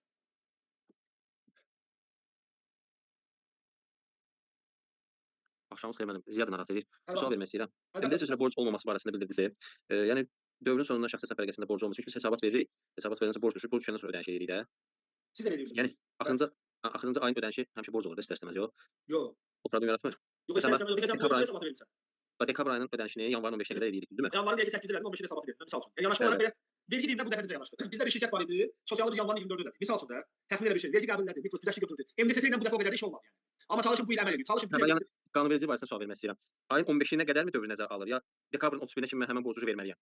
Ödəniş tarifi ayın 15-idir. 15-nə kimi pulu ödə. Sənin ödəniş hesabından çıxsın da 15-nə kimi. 15-nə kimi. Baxmayaraq ki, ili atladı, amma 15-nə kimi çıxsın. Ha, dekabrın tutulması yanvarın 15-nə kimi. Onun problemi yoxdur bizim üçün. Başa düşdüm. Okay. Buyurun, buyurun. Axşamınız xeyir olsun Yaşar müəllim. Axşamınız xeyir olsun Fuad bəy. Axşamınız xeyir olsun. Mənim də bir dənə sualım var idi. Buyurun. Deməli, işçi sayı 10 nəfəri keçirsə, düzdürmü? Bu güzəşt şamil olunmur. Hansı işçi sayı? Biz burada 3 dənə işçi sayı dedik. Bu Orta işçi sayı. Orta aylıq işçi sayı. Orta aylıq işçi sayı. bir də deyin sualı zəhmət olmasa xahiş edirəm. Müəssisədə tutaq ki, yəni mikro sayı dövriyyəsi 200 min manata qədərdir. İstəyir ki, bu 75% güzəştdən istifadə etsin də. Bunun görə ki, orta aylıq işçi sayı 10 nəfərdən çox oldu, 15 oldu, 11 oldu deyək. 15 oldu, yazdım bura. Bəli, şamil olunmur da güzəştdən. Yox, şamil, bəlkə mikro oldu, bəlkə 9 nəfərdir, ikisinin də düstur ayrı da. 15 olsa şamil olunur. Amma əsas odur orta siyahı sayı onu keçməsin. Başa düşdüm. Hə, Başa düşdüm. bəli, bu eksik. Bəli, buyurun. Amma təlimatda birbaşa orta aylıq işçi sayını göstərir. Orta aylıq işçi sayı 3 nəfərdən az olmamaq şərti ilə. Orta aylıq, baxın, orta aylıq muzlu işçi sayı, orta aylıq muzlu işçi sayı, baxın, yaxşı. Burada ay yazıb, deyək ki, vergi özündən təzə termin yazıb. Burada 12-yə böl, illik toplam 12-yə böl. İl ərzində toplam 12-yə böl. Görürsünüz, burada başqa söz yazıb mı? Bununla gedir. Mən də demək istəyirəm ki, il ərzində toplayırsan 12 olanda 10 nəfərdən çox olanda nə? O da demək istəyirəm. O zaman şamil olmaz. Yox. Baxın, mikro sahibkar olmaq ayrı termindir. O orta siyahı sayıdır. Onun qərarı budur. Onun hesablama mexanizmini 365-ə bölməklə hesabladı. Hə, başa düşdüm. Bəli, deyirsən. Bu ayrı bir qədər baxın təkrar olar. Amma bu bir başqa məsələdir. Bu siyahı sayı vergi məsələsindəki yazılan orta siyahı sayı deyil. Bu mikro üçün hesablama vermir. Bu deyir toplam il ərzində misal üçün elə heç bir işçi yoxdur. Elə deyək ki, dekabrda gətirdim 36 nəfər götürdüm, okey. 36 bölü 12 3 il. Götürdüm çıxartdım misal üçün də. Bu amma bu mikro olmanda olacaq 12 çıxır burada. 3 çıxır da. Yəni illik nə qədər iş olur topla. Misal üçün Elşən adlı işçi hər ay olubsa 12 nəfər demək. 12 demək bizim üçün. O 12-ləri deyir topla böl 12-yə bu sayı çıxartdı. Yenə sizə qərarı qalsa WhatsApp-da yazarsınız, mən səs göndərirəm. Çox sağ ol. Oldu. Siz sağ olun. Biraz adam çaşdırır. Bir dənə vahid sistem olsaydı çox yaxşı olardı. 3 dənə işçi mexanizmi var burada. Əlavəniz varmı yoldaşlar? Sual olan varsa buyursun. Sadəcə buradakı məsələ əsas məsələ odur ki, ümumi olaraq biz bunu başa düşməliyik ki, buradakı data sağ tərəfdəki rəqəm orta siyahı sayını verir. Mikro kiçik orta iri olmağımızı. Onu da olsun izah elədim ki, çünki burada mikro olmaq tələbi var. O səbəbdən gəldim çıxartdım söhbət o yerə ki, biz mikro olduğumuzu, hansı mikro sözü? Mikro olduğumuzu göstərə bilərik. Mikro məsələsi həll olandan sonra 3 nəfəri təyin edirik, görə 3 nəfərə də düşürük yoxsa. Müşfiq bəy yazır ki, bu güzəşt sadələşdirilmiş. Sadələşmiş vergi ödəsində bizdən ancaq mənfəət gəlir var. Sadələşmiş vergi güzəşt yox. Qarışdırmırıq. Biz mənfəətin maddəsində danışırıq. Siz soruşursunuz ki, sadələşmiş. Elə şey yox. Bu güzəşt mənfəət və gəlir vergi ödəsi üçün. Sadələşmiş ayrı bir güzəşt yox. Başqa güzəşt var. Bu tamam başqadır. O tamam başqadır. Fazil bəy, sadələşdirilmiş vergi ödəsindən fərqli sabit qeyri-qida məhsulun tərəfindən əsasında məşğuldur. Həmin şəxsin posterinin əldə etdiyi pulu bank hesabına yığılır. Təbii ki, həmin puldan istənilən qədərini biznes kartına göndərib nağlaşdıra bilərmi? Biznes kart dəyərli olacaq. Göstərilməsi biznes kart budur. Misal üçün belə deyək, bank birbaşa nəzarət edir. Biznes kart olur, hesab fərqi yox, 15 mini qoyursan. Mən misal üçün belə hesabdan çıxardım, 15 mini kesin misal üçün belə deyək. 5 mini cari hesabdan çıxartacağam, 10 mini biz avtomatik nəzarətdədir. Heç belə bir çıxarda bilmirik. Avtomatik bölünə bağlı hesabların limiti qonunun bank tərəfindən nəzarətdədir. Eləyə bilmirik Fazil bəy. 15 hansı formada istəyirsən get çek kitabçasına bankdan çıxar, istəyirsən QR kodla çıxarsan, kartı bankdan çıxar, 15 keçin dayanacaq, 15 minlik ödəyicisi. Hə, yoldaş, əlavəniz varsa buyurun. Mənim axşamınız xeyir. Bir sualım var. Bu nəqdləşdirilən 15 mini təyinatı mütləq lazımdır haralara xərclənib. Yoxsa ehtiyac yoxdur 15 min mənim əgər icazəm varsa hara istəyirəm xərcləyə bilərəm fiziki şəxslər. Misal başa düşün, hüquqi şəxssə, direktor möhürü götürür gedir banka, 15 min çek kitabçasından nağlaşdırır. Direktor şirkətin yer sahibi də olsa belə orada işçidir. Belə deyək, fərqlənir işçisi direktor da formada işçidir, əmək müqaviləsində işçidir. Direktor həmin 15 mini götürüb gətirib şirkətin kassasına mədaxil eləməlidir. Çek kitabçasına yazılır ki, pulu verir direktora, direktor gətirməli pulu verməli kassaya. İndi çox şirkətin kassa yoxdur, kassa yoxdur. 15 mini kassa mədaxil order edən kassaya mədaxil eləməlidir direktorun adından hesaba. Yəni kassa nağd hesaba. Sonra o pul hara xərclənir, təbii ki, kassa məxarici order göstərməlidir. Bəs əgər bu fiziki şəxssə, MMC deyilsə, fiziki şəxsdə gətirib mədaxil eləməlidir, məxaric verməlidir ki, gəlir kimi götürürəm özüm üçün. Yəni məxaricini verib sonra götürməlidir. aydın təşəkkür edirəm. Misal üçün biz deyək ki, bayaq desəm sizin qrupda misal çəkək, yoxsa əvvəlki qrupda. Misal üçün üzr istəyirəm. Biz bu gün getmişik nahar yemişik, 2 əməkdaş qrupun deyək ki, nahar vaxtında 2 nəfər idi. Getdiyimiz misal üçün deyək ki, 17 manat hesab vermişik. Bundan dedim posterini al gətir, bundan ödədim. Bu gəlirdən çıxmayan xərcdir.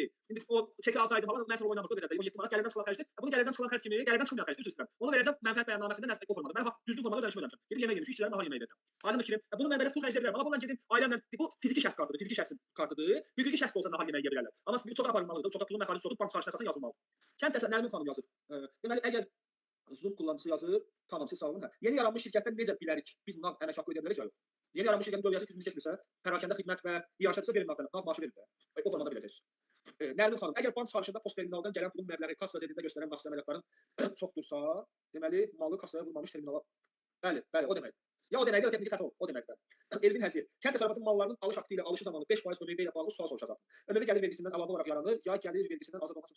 Yox, buna belə yanaşmayaq. Bu necədir Elvin bəy? Deməli, lövhəmizə baxaq. Baxın, üzr istəyirəm. Lövhəmizə baxırıq. Misal üçün Elvin MMC. Elvin MMC gəlir Elşəndən kartof pomidor alır. Kəndçiyəndə alış haqqı ilə misal üçün belə. Yox, bunu demir. Dəmir qırıntısı alırsan. Məndən 2000 kiloqram dəmir alırsan. Dəmirin kiloqramı neçəyədir? 50 qəpiyə misal üçün. Bu eləyir 1000 manat. Sən mənə 1000 yox. 1000-dən 5% çıxırsan. Üzr istəyirəm. 1000-dən 5% çıxırsan. Nə oldu? Yolun sonunda qardaşlar gör. 1000-dən 5% çıxanda 950 manat qalır. Mənə 950 manat verirsən, desən yaxşı yox. Mən gedirəm. 50 manat qalır sənin öhdəliyində, sənin məsuliyyətində. Sən xərclə sonra vergi materialında verərsən. Sənə aidiyyatı yoxdur 5%. Sənin o mənfəət bəyannaməndə o 1000 manat kimi xərc yazılacaq, material xərci kimi. Sənin aidiyyatı yoxdur. Sən ÖMV-ni mənim böyüyüm yoxdur deyə mən vergi ödəyə bilmirəm. Sən məndən tutursan, ödəyirsən ödətə. Sənin o hesabatda heç bir aidiyyatı yoxdur. Yəni ümumi anlamda aidiyyatı yoxdur. Vergi tutma baxımından aidiyyatı vergi tutma demək deyil o. Sən özün bu malı almısan məndən 2000 kiloqram 1000 manata. Gedirsən bu dəmiri 300 manata satırsan, misal üçün.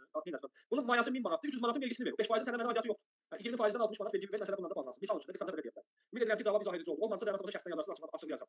Çox. Qeyri-rezidentdən avtomobil icarəyə götürülmüş ÖMV hesabatı verilməlidir, əlbəttə verilməlidir. Gömrük ödənişləri harda yazılır vergi məcəlləsinin 125-ci maddəsində. Gömrük ödənişinin nağd ödənilə bilərmi? Xeyr, gömrük ödənişləri nağd formada ödənilə bilməz. Birincisi bunun nağdsız hesablaşma haqqında qanun icazə verir. İndi bunu 3 dənə 4 yerdən göstərə bilərəm sizə. 3 dənə sənəd. Birinci bunu nağdsız hesablaşma haqqında gözünü səhv açdım. 461 nömrəli qanun ikinci keçdik. Rüsum. Vergi bax gömrük rüsumları olmaz. Gömrük yığımları. Yığım gömrüyü olur da başqa gömrük yığımları olmaz. Vergilər olmaz. Bu həm burada yazılır. Həm də gömrük məcəlləsində yazılır. Onun gömrük məcəlləsində 200-cü maddələrində maddə var. Gömrük ödənişləri nağdsız formada, 3 formada ödənilə bilər. Biznes kartla, böyünlə, poçtla qaydaları var. 3 formada bank, kart, bir də poçt. 3 formada ödənilə bilər. Amma əvəzləşməyə ziyanı yoxdur. Əlində əvəzləşdirə bilərsiniz. Sonra yoldaşlar, əlavə sual varsa buyurun. Deməli, gömrük Ayda xanıma cavab verdi. Həmin biznes kartdan fərdi sakin özü üçün misal üçün kontur yükləyir telefonda. Bunun uçotunu aparıb hesabatda qeyd. Əslində düzgün deyil. Məsələn, mən də deyək ki, kontur vururam biznes kartları üzrə. Mən aşağı yuxarı vururam, şəxsi özüm üçün ödəyirəm. Əslində düz deyil. Uçot qaydaları pozulur. Yəni, sahibkara kontur vurur. Belə bir uçot mexanizmi belə vergi baxımından yoxdur axı. Sən elə pulu ver sahibkara mexanizmi, desin özdə kontur vurur. Yemək alıb nedir özü bilir. Əslində düz deyil. Vergi ona nəzarət edəcək. Əslində qanun pozuntusu ola bilər. Gəlib qanun pozuntusu kimi qəbul oluna bilər. Bir növ müəyyən əməliyyatlar kimidir. Pulu verir, desin özü nedir eləsin də. Bu problem ola bilər gələcəkdə. Bazı problem ola bilər. Mən də 3-5 manat ödəyirəm. Amma ki biznes kartı ödəyirəm. Bazı xaricində biznes kartı düşür amma biznes kartı vermək asan imzayı ödəyirəm. Asan imza, asan şirkətin asan imzasını ödəyirəm. Belə yox, belə kontur vurmuram. Belə kontrol olunur. Çox əməliyyatlar var, yoldaşlar, çox əməliyyatlar var. Misal üçün EMON-dan pul çıxardılar, EMON deyirlər, misal üçün fərdi sahibkar fiziki biznes kartından debet kartına pul oradan perevod edir. Çox mexanizmlər var, vergi bunun qarşılığını yavaş-yavaş alır, yavaş-yavaş alır. Hə, belə, yəni kassadan nəv vəsaiti biznes kartda yox, hər hansı bir debet kartda qoyub gömrük ödənişi olursa, bu nağdsız hesab olur. Bu səhv əməliyyatdır. Ümumi olaraq səhvdir. Yəni mən başa düşürəm sizi. Mən də vaxtı ikən 8 il qabaq eləyirdim onu. Öz debet kartıma 5000 alıb sahibkardan qoyub gömrük ödəyirdim, gömrükdən mal çıxartdım da. Düzgün əməliyyat deyil, düzgün əməliyyat deyil. Gedin özünüzə biznes kart alın, pulu qoyun biznes kartınıza, oradan pulunuzu ödəyin. Düzgün əməliyyat deyil. Yəni sənin əməliyyatın öz nağdsız, öz hesabın üzərindən olmalıdır. O başqa yanaşmalar ola bilər, başqa pozisiyalar ola bilər. Düzgün yanaş qəbul olunmur da. Müqayisə yarada bilər, qanun qaydalarına müqayisə göstərə bilərəm. Normal hal deyil də, qəbul olunmur. Nizam necəsən? Nizam bəy Şahverdiyev. Bizim dəyərli mühasibimiz. Dərsin faydası oldu sənin Nizam? Bir fayda götürə bildin? Dəyərli yoldaşlar, çox sağ olun. Əlavələr varsa buyurun zəhmət olmasa, cavablandıra bilirik. Yəni vaxt baxımından deyirəm. Peşəman vaxtınız xeyir olsun. Hər vaxtınız xeyirli olsun. Bu 3 işçi məsələsindən bağlı bir sualım var idi. Bu da bu 3 işçində tam ştat və ya natamam ştat olmağında bir fərqli məqam var nəsə? 24-cü ildə problemlər üzləşmədik, 25-də də çox güman ki, üzləşməyəcək. O əmək məsələsi ilə olmaz. Vergi ona bağlı heç bir qeyd verilmir, daxili göstərişdə yoxdur bizə. Amma 25-də bu üçün elə bir şey eləməyəcək çox güman ki, amma o üçün məsələdə nəsə yaxşılıq ola bilsin, hər şey bilinir. Düzdür, məsələdə dəyişiklik təklif edən yoldaşlarla münasibətimiz var. Daha doğrusu sıfır proqramiyada işləyən adamlarla da münasibətimiz var, məsələləri yazanlarla amma gözlənilmir elə bir şey. Amma çalışın ki, ehtiyat edin. Mən başa düşürəm, müəyyən əməliyyatlar edirsiniz ki, vergi az olsun və sair bilaxır. Yarımştatla keçdi bu. Yarımştatdan biz keçirdik. Yəni yarımştat işçiləri yazıb vergi qəbullər, keçirdik yəni qəbullər. Gələcəkdə nə olacaq mən o haqqında konkret fikir bildirməyəcəm. Məndən asılı məsələ deyil. Elşən bəy, bu məsələ üzrə məndə ikinci hüquqda fiziki şəxsin 3 işçisini yarımştat işə götürmüşdük. Hesabatda elə təqdim eləmişdik, amma vergi hesablamanı, yəni 2 dəfə kənarlaşma yazı cavablandırdıq. Taksiraqlı hesablamanı tam ştat üzərindən apardı, qəbul eləmədi. Yox, sizə vahid bəyannamə üzrə ola bilirsiniz. Hə, vahid bəyannamə üzrə. Onu qatma, onu siz isbatlamalıydınız. Əgər sənin əmək müqavilə sistemi yarımştatla işlənir, yoxsa tam ştatla? Yox, yarımştatla sistemi də işçi qəbul olunanda da elə olunubdu, hesablamada elə aparılıbdı, hesabat elə təqdim olunub, bütün ərizələr, hər şey təqdim olunub, yəni cavablandırılıbdı kənarlaşma məktubu. Amma yenə də hesablama tam olunub. Belə 100-dən belə işləmiş, elə bir həftə qabaqda bir nəsə problemimiz olmadı. Nəsə orada uyğunsuzluq oldu. Nəsə orada uyğunsuzluq var. Yəni vergi orqanını tam formada məlumatla təmin edə bilməmisiniz. Mənim yanlışmam deyil. Bəlkə də eləmisiniz. Bəlkə vergi orqanı əməkdaşı da insan adamdır. Bəlkə orada səhv deyil, yerinə şikayət edin. İstəyirsiniz yerləşin. Bəlkə sizin müraciətiniz də dərsanatda qalır. Sadəcə şikayət verəndə məktub sözü ilə başlayın. Yuxarıdan şikayət edin. Cavabla düyməsinə şikayət edin. Ona çox fikir bildirmək olar. Bir haqlı olaraq belə şey yoxdur. Siz üzr istəyirəm. Həm əmək haqqı cədvəlini, həm davamiyyət cədvəlini vergiyə göndərməlisiniz. Davamiyyət cədvəli lap yarımştat deyir 5 saat işləyib 5 manat maaş almışam misal üçün. Sənədləri tam versəydiniz məncə problem olmaz. Əlavəniz varsa buyurun. Xeyr, çox sağ olun. Siz sağ olun. Köməkli lazım olsa yazarsa dəstək verərik. Yəni belə məsləhət verərik də belə. Beynəlxalq sağ olun. Beynəlxalq avtonəqliyyat xidməti göstərir. X bir şirkət beynəlxalq avtonəqliyyat xidməti göstərir. Misal üçün Rusiyadan Türkiyəyə mal gətirir. Rusiyadan Türkiyəyə. Onda ədəbiyyat məsələ gəldi ədəbiyyat Qaysir xanım. Fürsətdən istifadə edib ədəbiyyat bağlı suallar verirsiniz. Bu ədəbiyyat cavabı olmayan əməliyyat. Ədəbiyyat cavabı olmayacaq və əlavə digər vergi bəyannaməsinin 3 nömrə əlavəsinin hissə ikisində qeyd olunacaq. Amma çalışın ədəbiyyat keçməyək də, xahiş edirəm. Sual cavab bugünkü mövzudan bağlıdır. Ədəbiyyatla bağlı sualınız var, şəxsi yazarsınız, çalışarıq vaxt ayıraq. Cavabı bəyan olsun. Buyurun. Deməli, yarımştatı deyirsiniz, qəbul etmirlər də? Yox, mən elə söz demirəm, qəbul edirlər. Yox, o hesabatda demirəm. Deyirsiz, bu ili deyirsiniz, yarımştatla başa vururuq, kələni bilmək olmazsa yarımştat necə qəbul edilir, hə?